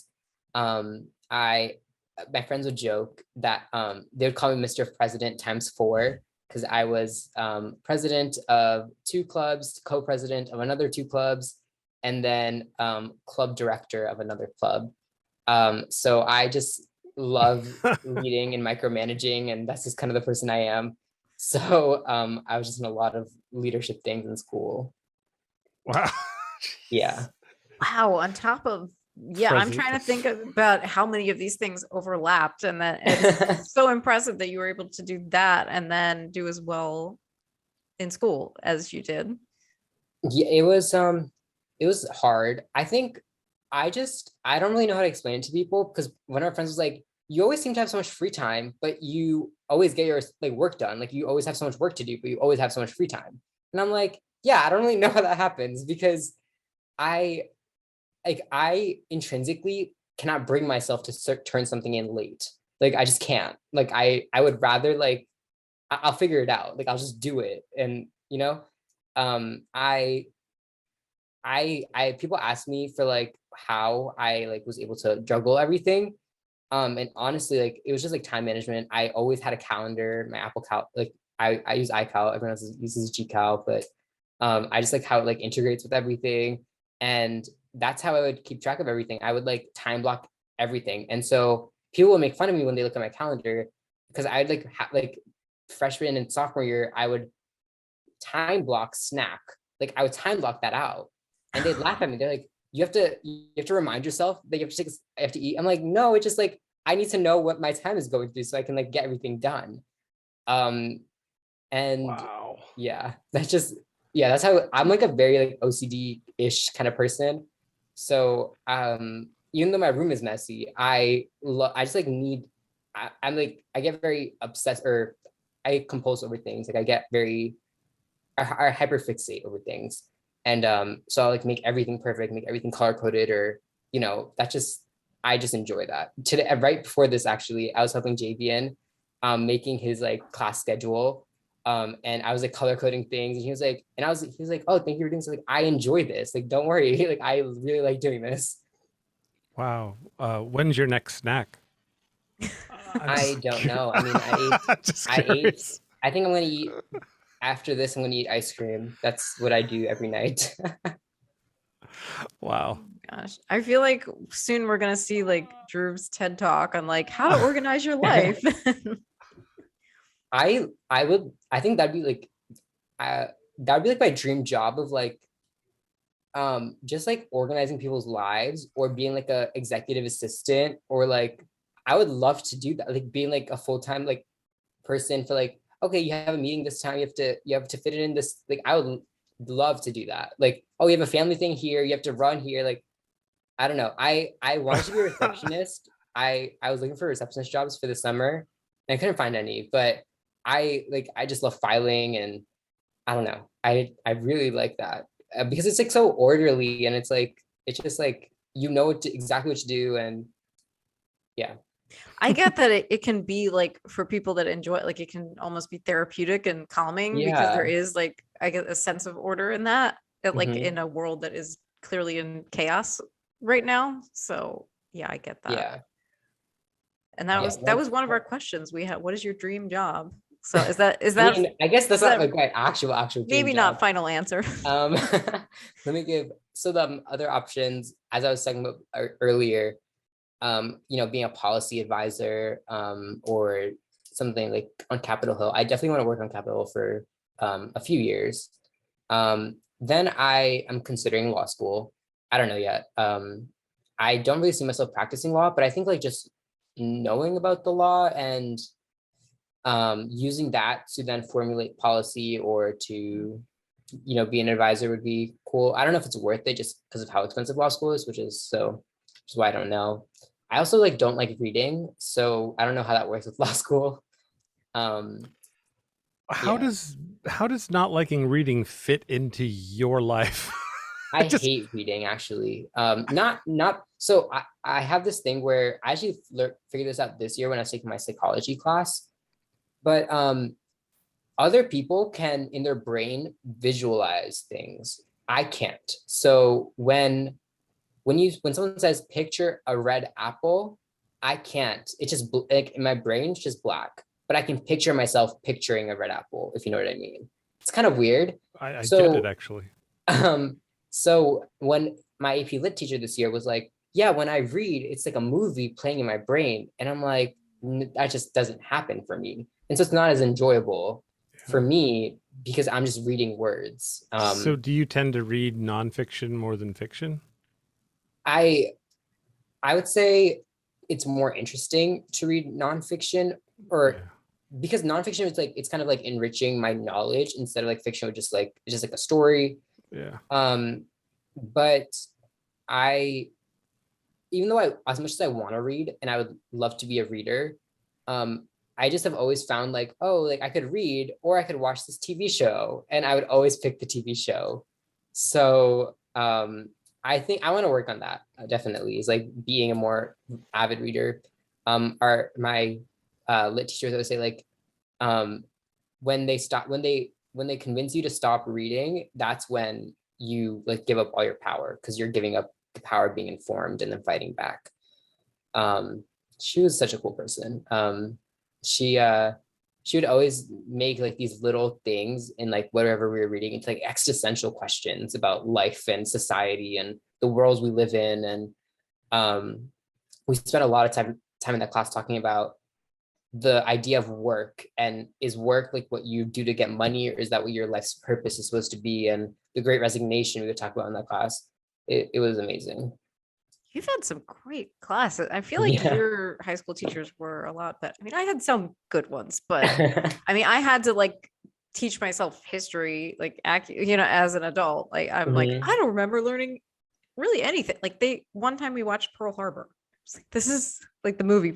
I kind of like a side note, but I hated watching movies in school because even if it was, well, okay, if it was like just for fun, like you could do whatever, you could talk during the movie or whatever, okay, that's fine. If it's like background, but like sometimes teachers would be like, you have to like answer these questions, you have to write an essay, and I just can't bring myself to watch a movie in class where I'm like sitting in this uncomfortable desk and there's like a billion things happening, and I'm like, I just can't. Like my attention span doesn't go that long where I can pay attention to just like a movie and then also like read these questions and then answer the questions. And I always preferred like lecture, or like I actually preferred lecture. I would kind of hate when we would have to like activity, like especially visual activities, because again, I can't visualize. So if we had to like draw something, I would hate it, because even though I understand what they're trying to do and like engage different parts of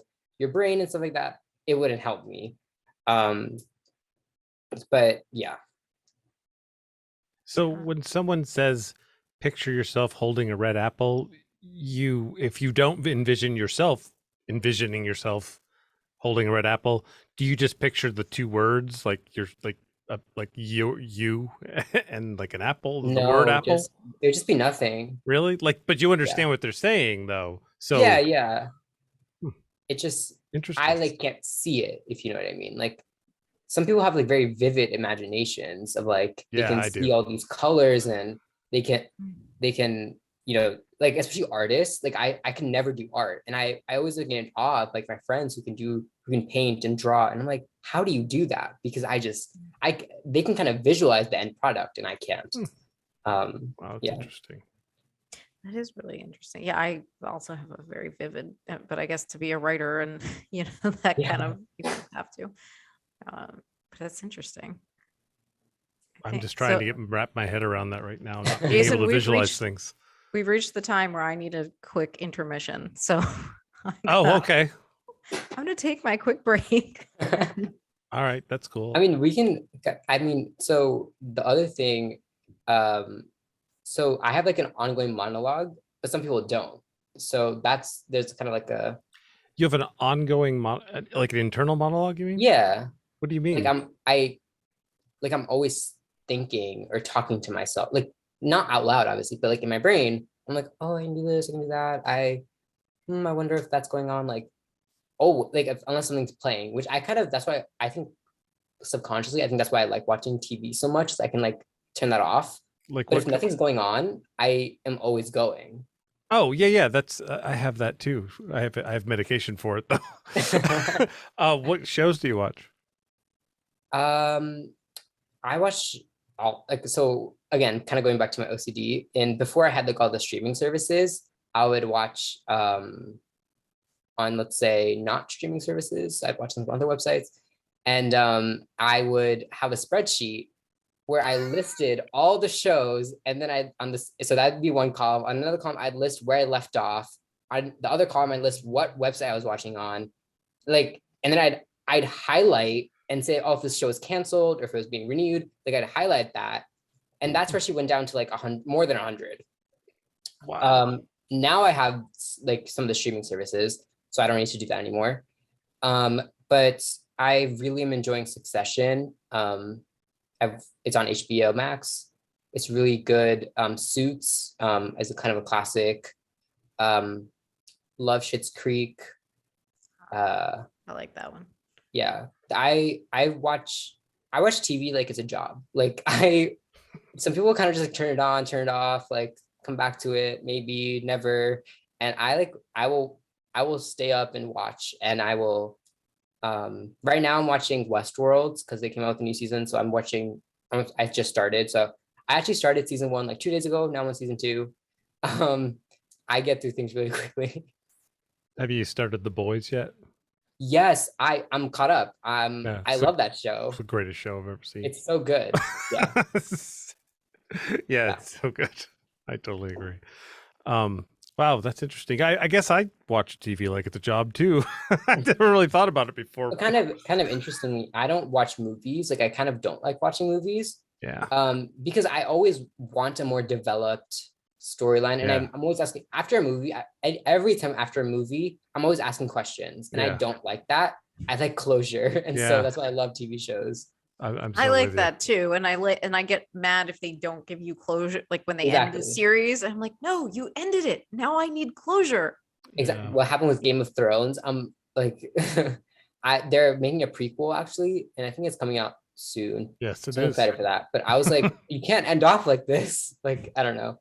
I get very passionate about, like, I feel like politics and TV shows are like the two things I love to talk about. Well, you would have hated growing up in the 80s when at the end of Empire Strikes Back, you had to wait 3 years to find out what happened to Han Solo. No. I actually I've watched on the background like Star Wars, but I have never like actually sat down and watched the whole thing from start to finish. I really want to do that. Same thing with the Marvel movies.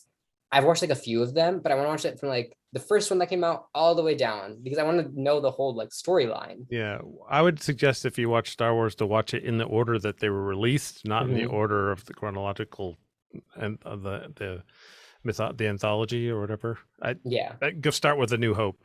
Because you may not get past the first one, the prequel. You may just stop. Yeah. Sorry. This is what happens when you leave. I know, turn it into a nerd session. Every time I leave, it turns it into like TV, which some of it I can get. Like I've seen the majority of the Marvel movies, and I like old Star Wars and old Star Trek. I don't like a lot of the new stuff. Like I couldn't get behind some of that. You know what's surprisingly good? Orville. Oh, I haven't watched that. I've always like, so here's one thing on like streaming services. I feel like the people who are writing those descriptions for the TV shows are like purposely trying to make me not watch them. Yeah. The descriptions are so bad.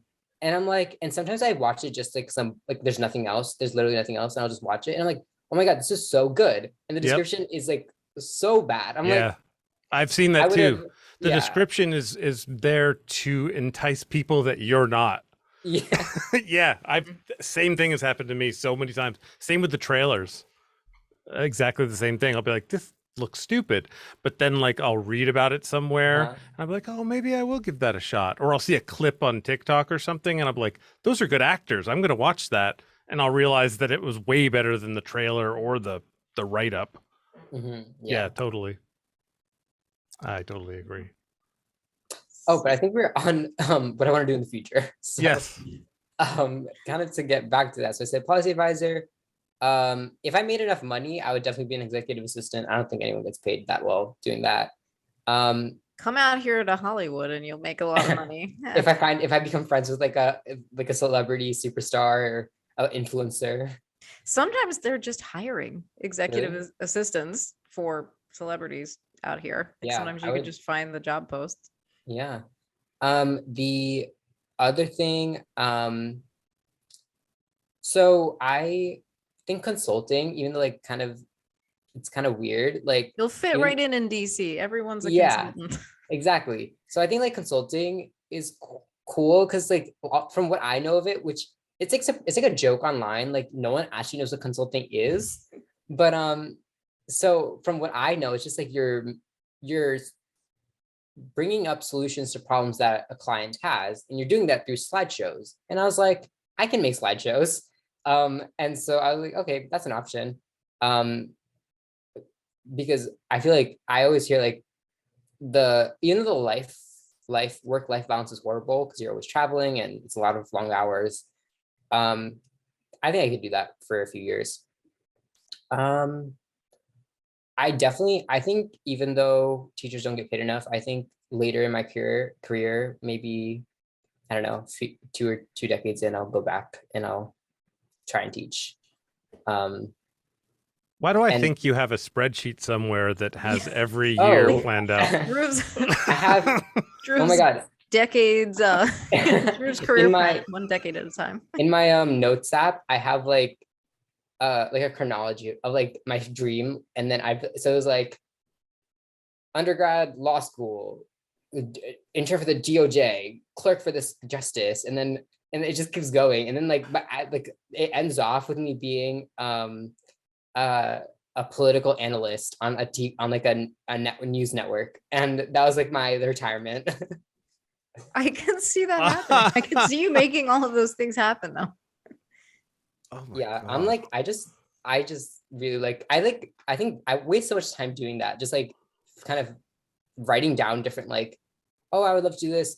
When I was like a freshman, I would like write out like what majors I would want to do, what minors I would want to do. Like as a freshman, I was like, I wasted so much time doing that, but I really find joy in like just like having some sort of like knowledge of what I want to do in the future, even if it's not like concrete. Well, it sounds like you didn't daydream because of your imagination thing. No, it wasn't daydreaming. I can never visualize myself doing any of those things, but Wow, yeah, that's pretty I don't know. helpful. Yeah, my brain just doesn't stop. Sorry, go ahead with your So thing. I'll derail you every chance I I have get. so yeah, I have to have like, so what do your parents think about like all of these different like things that you get involved in and being so political, being that they're not political, Wait, and all I of bet these I life know. plans? I bet he's the only kid in the world where his parents are telling him to stop doing things and slow down.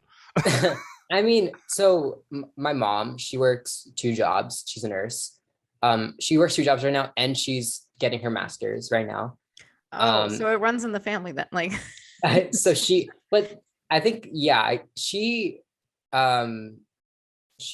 so when I was a kid, when I was like first born, we were living in Jersey City in like a smaller house or a townhouse. And I had like my earliest memories were like of her doing like of her reading late at night, and I would be up with her, and my dad at that time worked night shift, so he would come home or at like, I don't know, 1 or 2 a.m. or so we'd all be up, and she'd be studying and she'd also work then. And then kind of to see how far we've come from there to now, it's really inspiring. That's kind of what makes me nervous about going into politics and advocacy and public policy, because it's not a lucrative field if you're trying to keep your values intact, I say. Like obviously I know lobbyists make millions, but I don't really see myself becoming a lobbyist for an oil company or anything. So that's kind of why I have all these like different contingency plans of like, oh, I can go into consulting because that would make more money than, being a policy advisor or whatever. And they've always supported me, even though they wanted me to be a doctor. That was like what they always wanted me to be. And so I'm really grateful that they have been supporting me, but they don't really know a lot about what I do, because they just kind of don't have the time to like, they're always working and have I have my brother, my grandparents, we all like live together. So they're always making food or getting groceries, or they're always doing things. And so they're like, oh yeah, they like have never had to like, my mom always says like, oh, I've never had to tell you to do your homework. I've never had to tell you to like get your grades high. Cause I don't really know why, but I've always had this intrinsic motivation or like standard on myself. Like my parents would be like, oh, like it's okay if you have a B, like but I wouldn't let myself have a B. Like it's weird. It's kind of the opposite for I think other like mostly every kid is like, every kid would love parents who weren't hawks on them or weren't like supervising their every move. But I'm like kind of my own parent. Like it's like I like have higher standards on myself than they do. Yeah. I just, it's weird now that I'm an adult. It's like, okay, like nothing's really changed for me. I like have like the same level of autonomy, and I, um, I had a phase in the pandemic where I'd like cook my own food because I had the time. Um, yeah. I'm pretty sure you were born an adult. I know you were like adulting harder than like some adults I know my age. No, yeah, and I also during the pandemic, I got into this like spiral where I would watch Dave Ramsey shows. I don't know if you know who that is. He's like a conservative talk show host, but he wouldn't talk about politics. He would talk about like budgeting and stuff like that. Mhm. And then one day I was like to my parents, I was like, "Do you guys have a budget?" And they're like, "No." And I was like, "You need to make a budget." And so I would tell them to do that.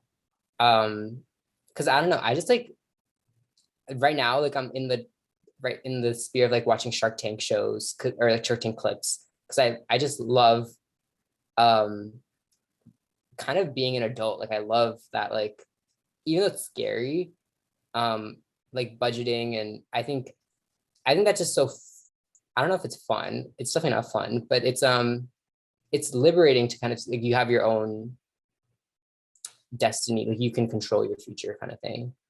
Comforting. Yeah, Yeah. comforting. And kind of talking about, so a few years ago there's like those tests where they can like your mental age, like you can kind of gauge that, and mine was like 46, and all my I would friends were guess like that. all my friends were like 12 or 13, and it was like, oh, okay. 46. Yeah, I could. So yeah, so funny enough, I also wrote an article about money stress.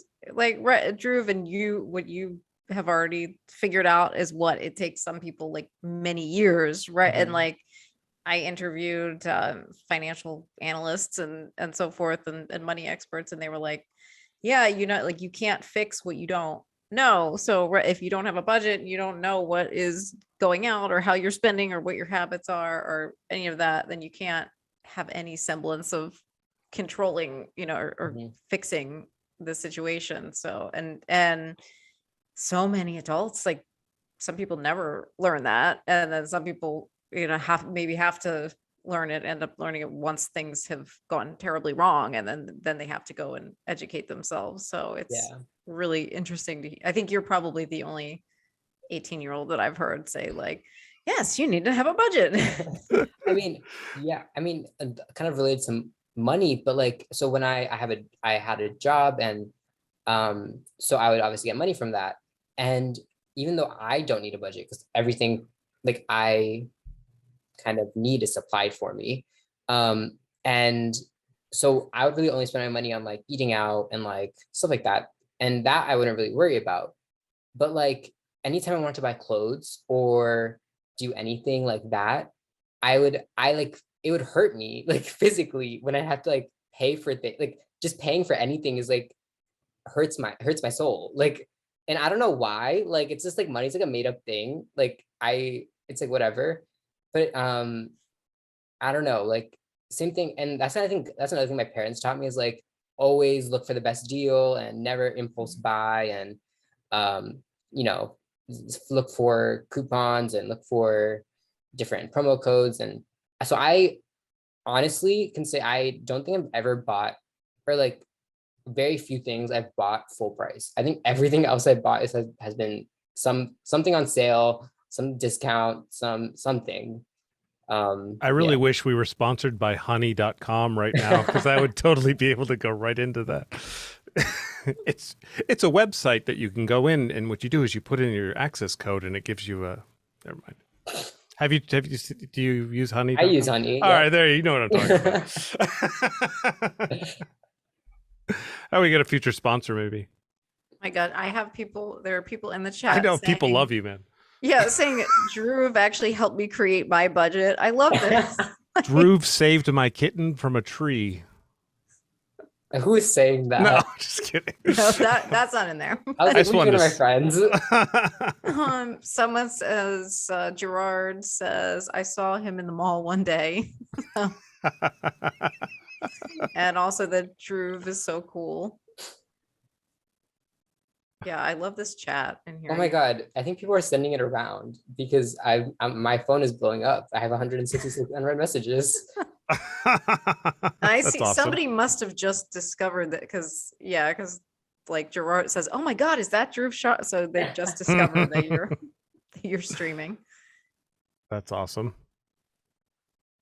So Dhruv, what are your like we're talking about future and forward and what are your hopes for the future of our country as a young person?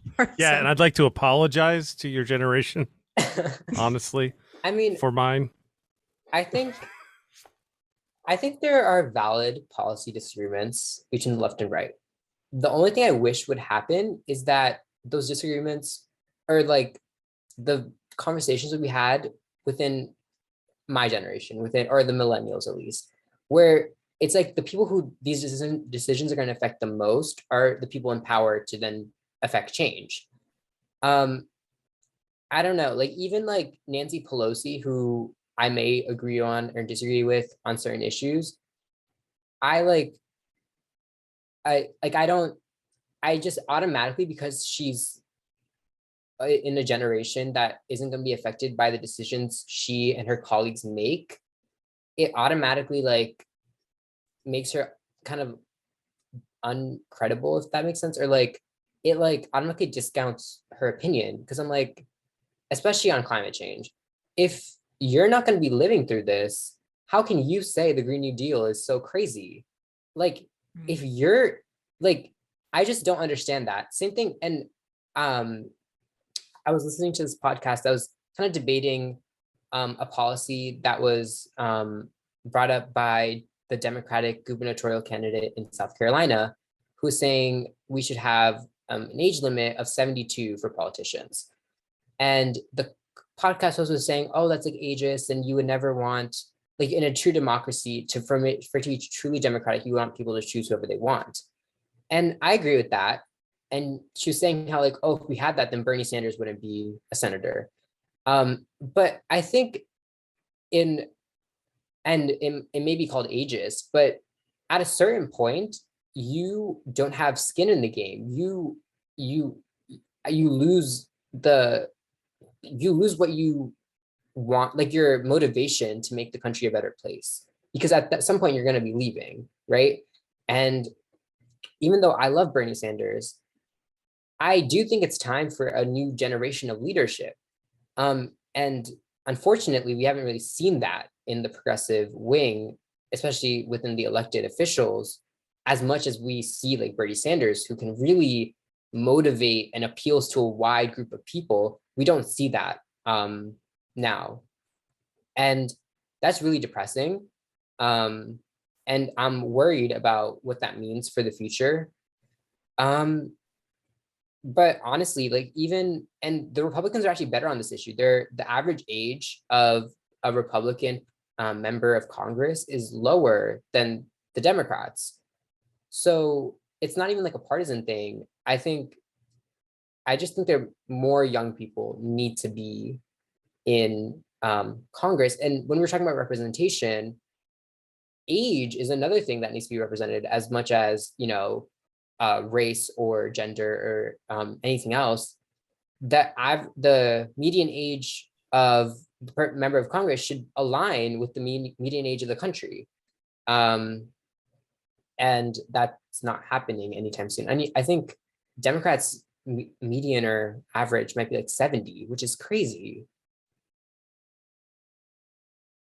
That is crazy, especially since the decision, like, and for the for the judges, that's going to be affecting you guys for the next 70 years or something. And then that's an area where everyone wants to talk about young people and nominate young people to the court so they can serve out their whole lives, right? Yeah. Then we don't want old people there. Yeah. Right?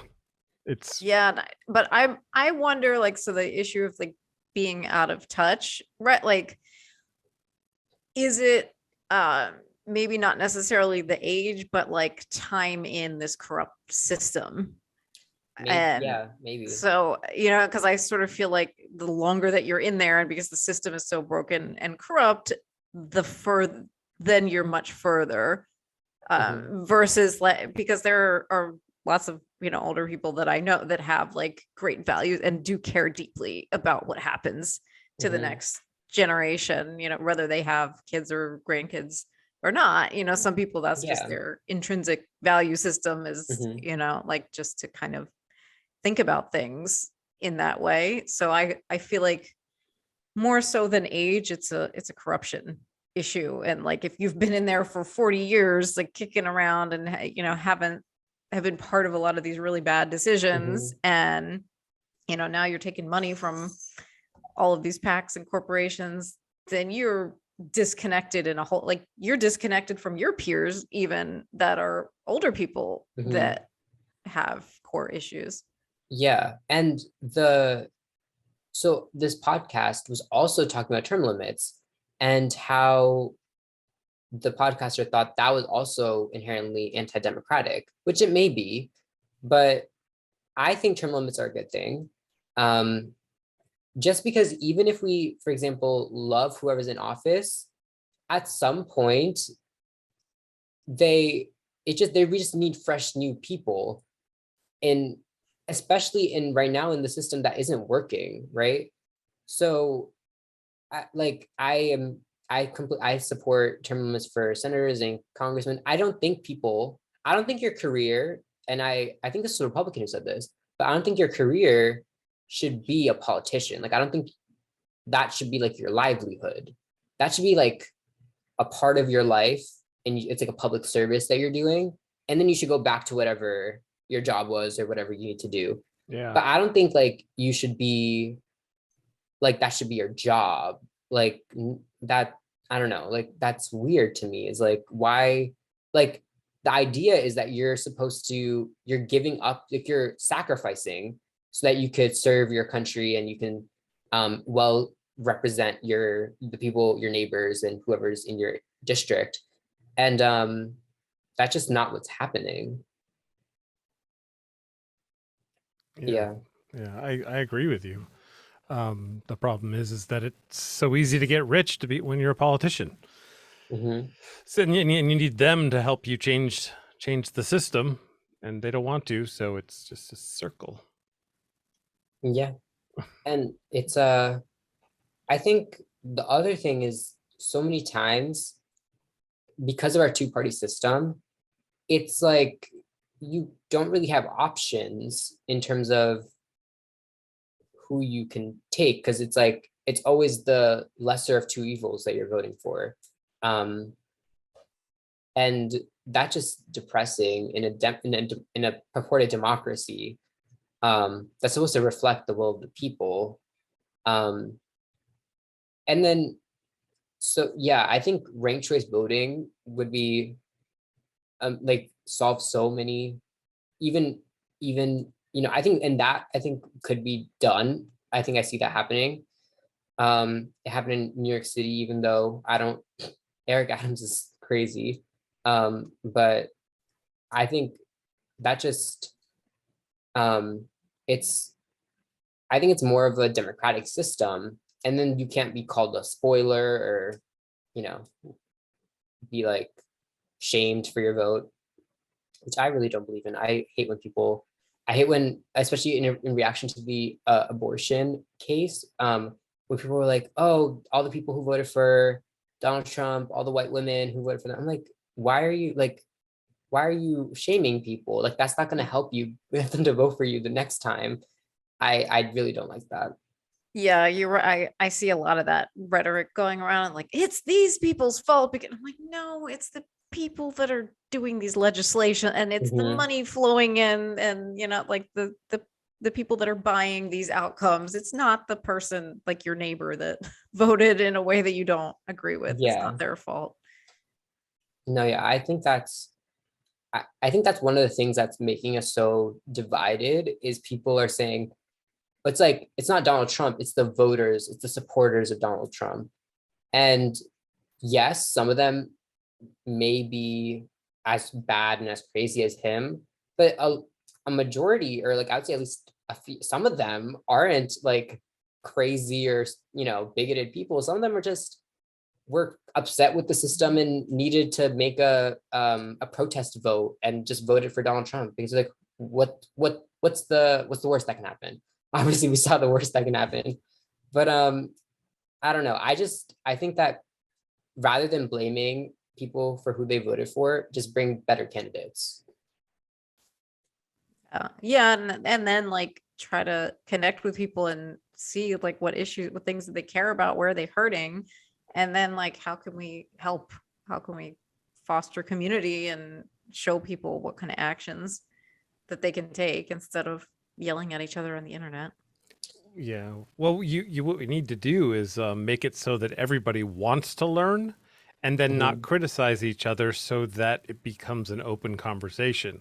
But with our economic system, some people are just so tuned out because they're just suffering, and then you have the people that are just so they benefit from policies geared for the rich.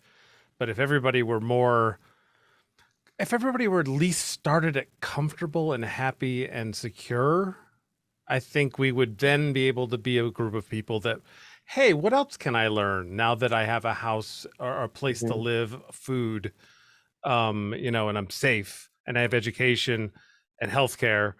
Now, what else can I learn? But the way it's designed right now, and there are people that they're too distracted to learn anything. Yeah. Well, and I think a lot of that has to do with the media and the media institutions in our country, because all the corporate one, all the big ones are beholden to their corporate sponsors and advertisers, and so they can't. And that's kind of, I don't know, that's an issue where I actually don't know what we can do about it, because it's like, yes, they do need to create some sort of revenue so that they can hire their journalists and reporters and pay for however much money it costs to then produce whatever reporting they're doing. But to then obviously there's going to be a skew if you're writing a story about Johnson and Johnson and they're one of your advertisers. Obviously there's going to be a skew on the story. I mean, you'll be lucky in some cases if the story even gets written. Yeah, exactly. Depending on what it is, it might get killed if it brings enough revenue. And then for some people, like a subscription-based model isn't feasible, right? Like a lot of people can't afford $5.99 a month to get access to a newspaper or some news media. And then the cable news, obviously that goes back to the corporations and the advertising, and then the soundbite isms of all that. Like it's just all like 5-minute clips. You're never able to have this kind of conversation where you're going in depth, going off on tangents, and having a good conversation about different people's perspectives and how that can meet in the middle, kind of thing. That's why we started this, to be able to have in-depth conversations with people on different things, and so we can see where we all connect. I think that's one of the big benefits of independent media in general is they're not even, and most of them I think have like, they're honest at least about their skews or their beliefs, and so you can kind of take everything they say with a grain of salt. But it's just so much, it just comes off as more authentic because I know that you aren't purposefully misleading me or leaving something out because you are advertising or because your advertiser is this person or whatever.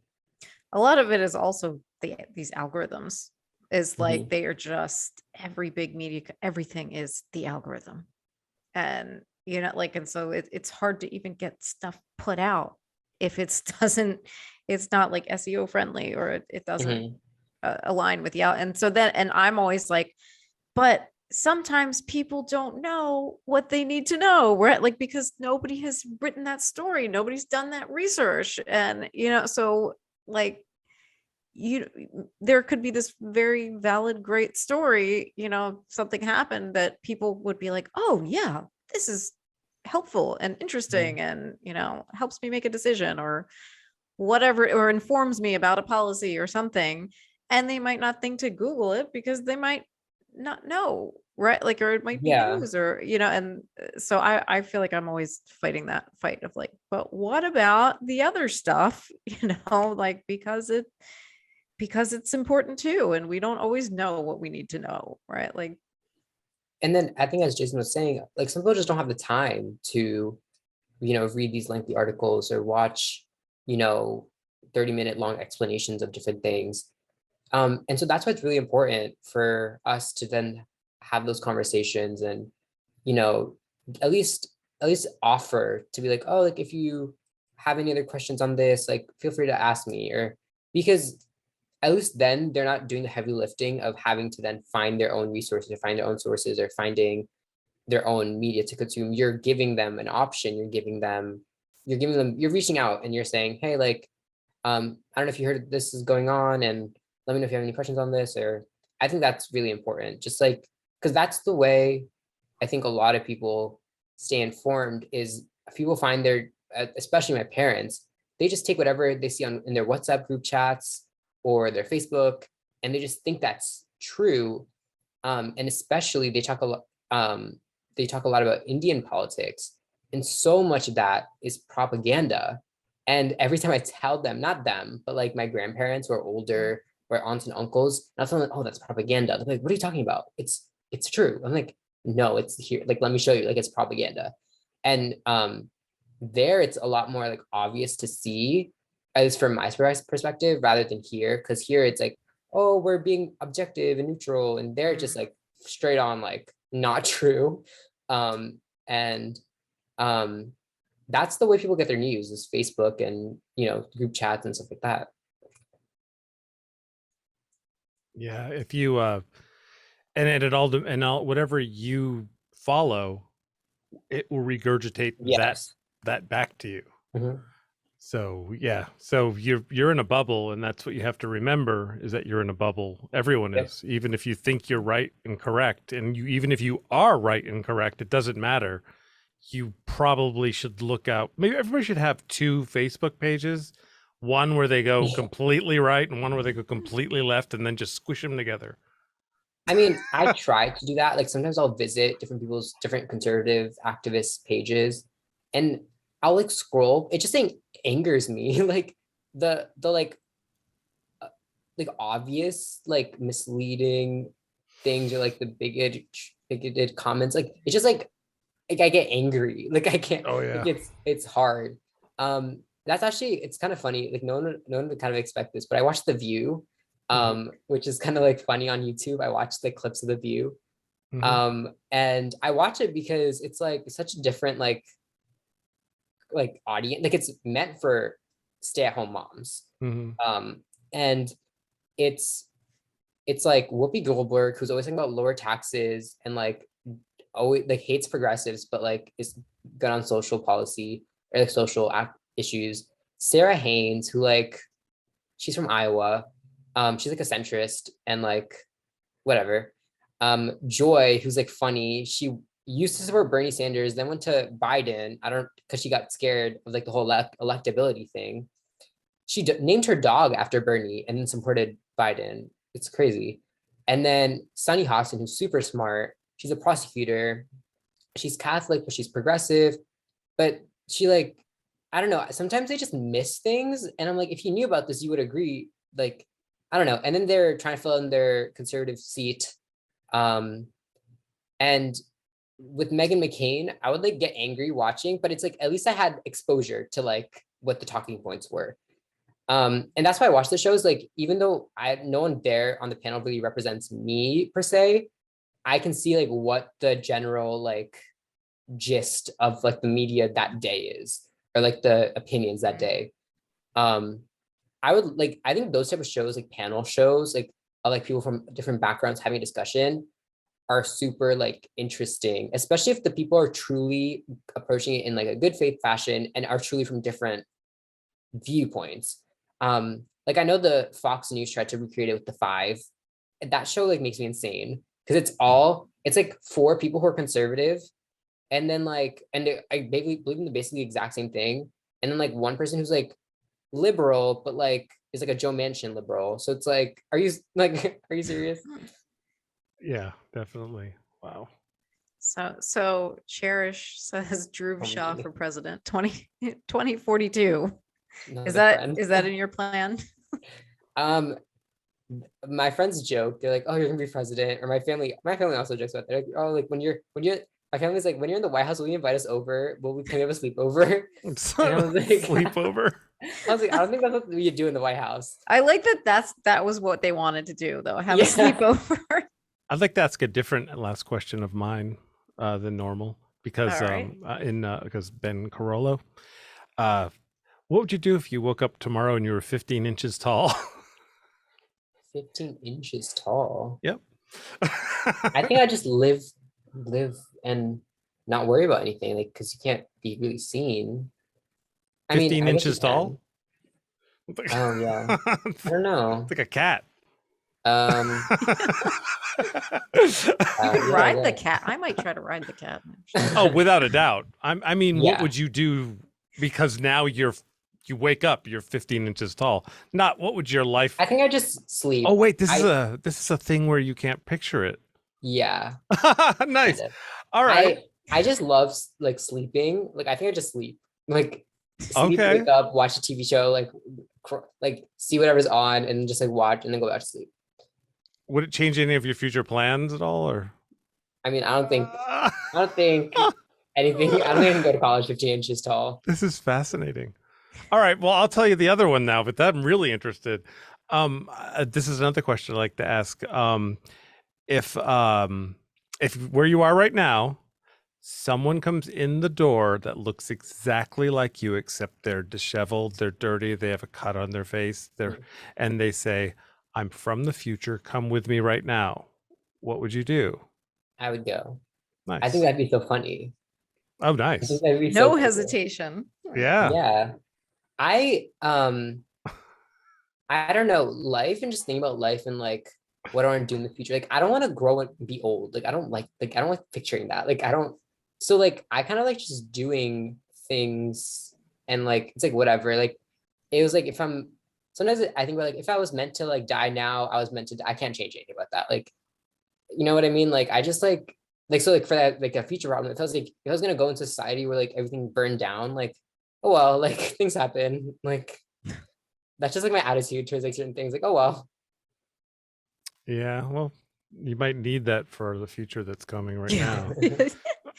Yeah, as we descend deeper and deeper into fascism with the Mhm. Christian right. Yeah, but I like good answers though. True. Yeah. Yeah. Definitely. I like that. Like if you were 15 inches tall, you'd just be like, well, I'd let's sleep take a nap lot. and I'd get sleep rid a of lot. my life plan. Well, what's the like generic? What's the expected answer? For that one, I don't think Yeah. there is one.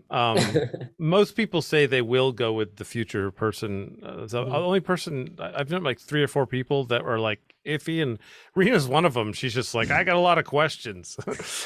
Yeah, I was like, I would probably eventually go with them, but like I would need to like interrogate Yeah. them first. Right. I always have a lot of questions. That's just who I am. Yeah, best answer I've ever heard was I would ask them for the password. Like Oh they had yeah, already. who said My didn't somebody- one of my best friends, Mark. He said it like this fast too. Yeah, I feel like Of course I would, but I would ask him for the password. And I said, "You have a password already?" He's like, "Of course I do." That's so funny. You smart though. have to be ready for those things. imposter. Yeah, that's really good. People have Yeah. like creative answers to those things. Like I like I like suck at like solving riddles because I can't think outside the box kind of thing. Like I am not a creative person. So I like love people who can like do like just make those kind of like on the spot, like just think of that. I'm like, oh, like that's so cool. Like I would have never thought of that. Are you good at math? Yeah, You are? Do you want a math riddle? sure. Okay. Hold on a second. Let me think for a second. Like, do you have one prepared, Jason? Oh yeah, it's something. It's just I have to have it ready. Okay. You've probably heard it before. A lot of people have. Don't look at the chat. 3 businessmen come into town and they go to a hotel. Just tell me if you've heard it before, so I don't No. go through the thing. All right. The person behind the counter said it's going to be $30. So 3 businessmen go, great. They each give $10. Mhm. And they say, well, your room's up there. Have a good night, and here's your key, and they go. Then the manager says, oh, after they're gone, oh my goodness, wait a minute. Actually, it was $5 off. And he tells the bellboy, please go give this $5 to them. I forgot that we had a sale today on rooms.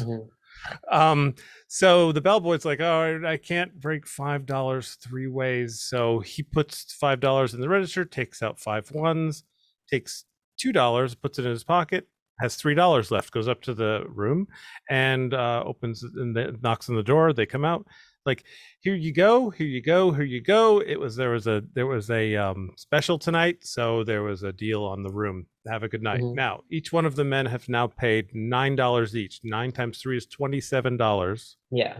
Plus $2 in the bellboy's pant pocket. Where did the other dollar go? What do you mean? That's 25. 27 plus the 2 minus the 2, so 25. No, 20. No. Hold on. Hold on. No, wait. They each paid $9. Yeah. 9 times 3. It's 27. Okay. Uh-huh. And you give each one of them $1 back. So now they've all paid $9, so $27. Yeah. And there's $2 in his pocket. Yeah. 27 plus 2 is 29. Where's the extra dollar gone? Oh, okay. I think I've heard versions. I never understood it. So each of them paid, it's hard. Each of them got 3, and then so they paid plus 2. I don't know. I think it's just the way you add them. Like, yeah. It's going outside the parentheses. Sure. That's what it is. It's using yeah. I also sucked at like math problems. I would. A train leaves Chicago going 80 miles an hour headed towards New York City. Another train leaves New York City going 40 miles an hour. And then physics. Oh my God. The free body diagrams, I could never visualize. Yeah, that. I don't like those either. Oh, that's interesting. I'm the writer English, so any kind of math that's not like just your finances or like just very basic math is like, nope. I wish that we learned more about finances in school. Like I mean, they do have like a financial management class, but it's kind of like, it's like, how do you write a check? Like, it's not, you know, and I didn't take that class, so I missed out. But I think that should be like more of a mandatory, like every year integrated in your like regular math class. Like you need to learn how to, I don't know, do different things. Yeah, especially with taxes, like I just don't understand. And my parents, like, they kind of just give it to their accountant, and I'm like I think they like, I don't know. I think my aunt was telling me I should have gotten a refund, and then they were like, you didn't get a refund, and then I was like, oh, I don't know. Like, I was like, I just give it to my parents. It's way more complicated than it should be, to be honest. Yeah. Oh yeah. I mean, then like you also have this whole industry of account, like it's complicated in a way that it doesn't need to be, because this industry is you know, like lobbying to make it that complicated, because there's so much money that they make off of it. It's kind of like a joke. I think I heard it on social media first, but it's like the IRS knows exactly how much you have to pay, because if you don't pay it, they're gonna audit you. But they won't tell you. Like, it's like, we know, okay, you owe this much, but we're not gonna tell you how much you owe. Figure it out. Like, just tell us. Yeah, and like when you do, like I do independent contracting, and then you got so complicated, right? You're estimated, and so then you have to like guess what you're gonna make for the year, and then make your quarterly payments, and you don't always know, and like somehow I never get money back. It's very frustrating. I was actually one of my ongoing monologues, one of my internal monologues, I think a few nights ago, was like, there's so many different types of taxes. Like, I don't think there needs to be this many. Like, just simplify it. Like income tax, wealth tax, property tax, just call it a day. Like, there's so many other taxes. Like, I don't know. Well, the more variables, the more you can screw around with the system. Yeah. Tweak it here and there. It's all, and like the way it's made is it just like only the wealthy can really benefit from it. It's because we don't have a team of accountants or lawyers or tax attorneys to, you know, go through every detail and make sure we made as much as we can.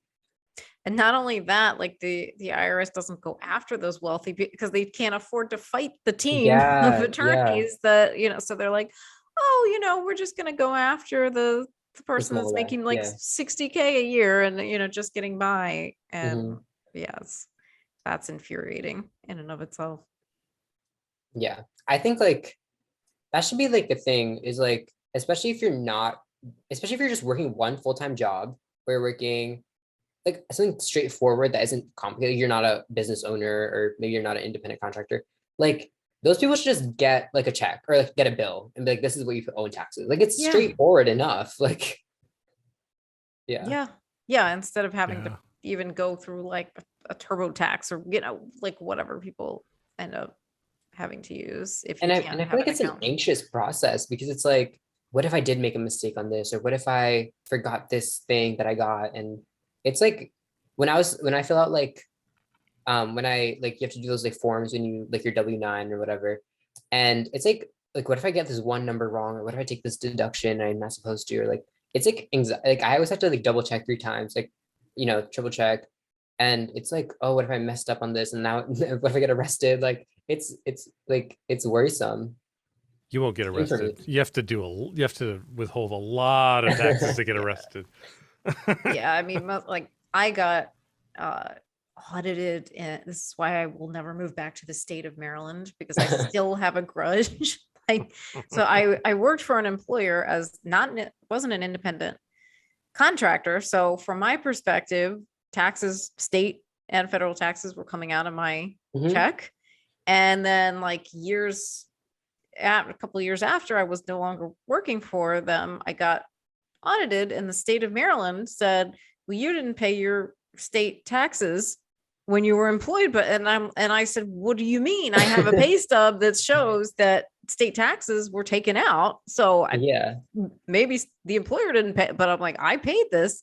And so my accountant took that, they were showing, like trying to like, figure it out. And like, they were just having none of it basically. And so I ended up having to pay like, I think No. $2,000 or something like that I didn't have because I was in college at the Yeah. time. And there was like no way to get out because they tell you owe it. And Yeah. oh man, I will never forgive the state of Maryland. Like I'm like, I will never live in this state again. Like I was so mad about it. You hear that, Maryland? Yeah, like,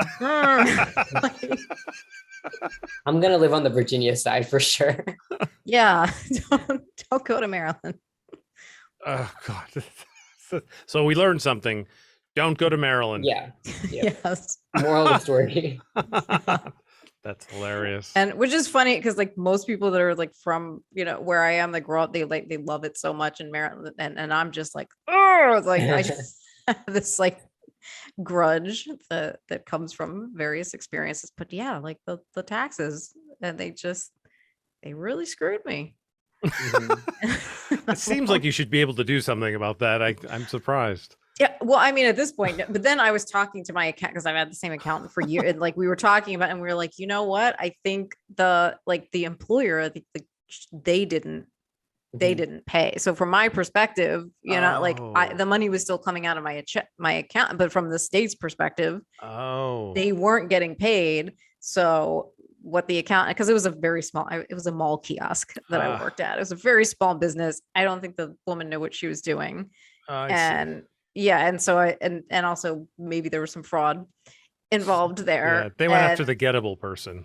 Yeah. And so the state was like, well, it shows here that you didn't pay. So, and even though I had those pay stubs, they're still like, right. Well, we don't have the money. So with technology, it's kind of crazy to think like there's so much data and like information about us in like different areas, especially in the government, of like different like your social security numbers, like with the social security, whatever.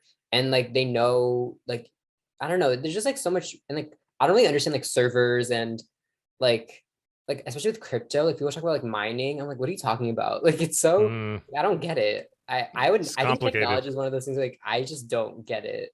You realize that all of us are going to get ads for things that we spoke about now because our phones are listening, because that happens to me all the time. Yeah, no, it happens to me too. Yeah. It's crazy. We're all going to get tax. Or TurboTax, yes. Yes. Yep. And Yeah. what else? Any other products come from this? Oh, well, obviously honey. We'll get the product and the web service. Yeah, do you have anything you want to plug? Like for your Final thoughts, website? or yeah, like usually No. we would ask guests to plug something. Do you Yeah. want people to follow you on socials, or No.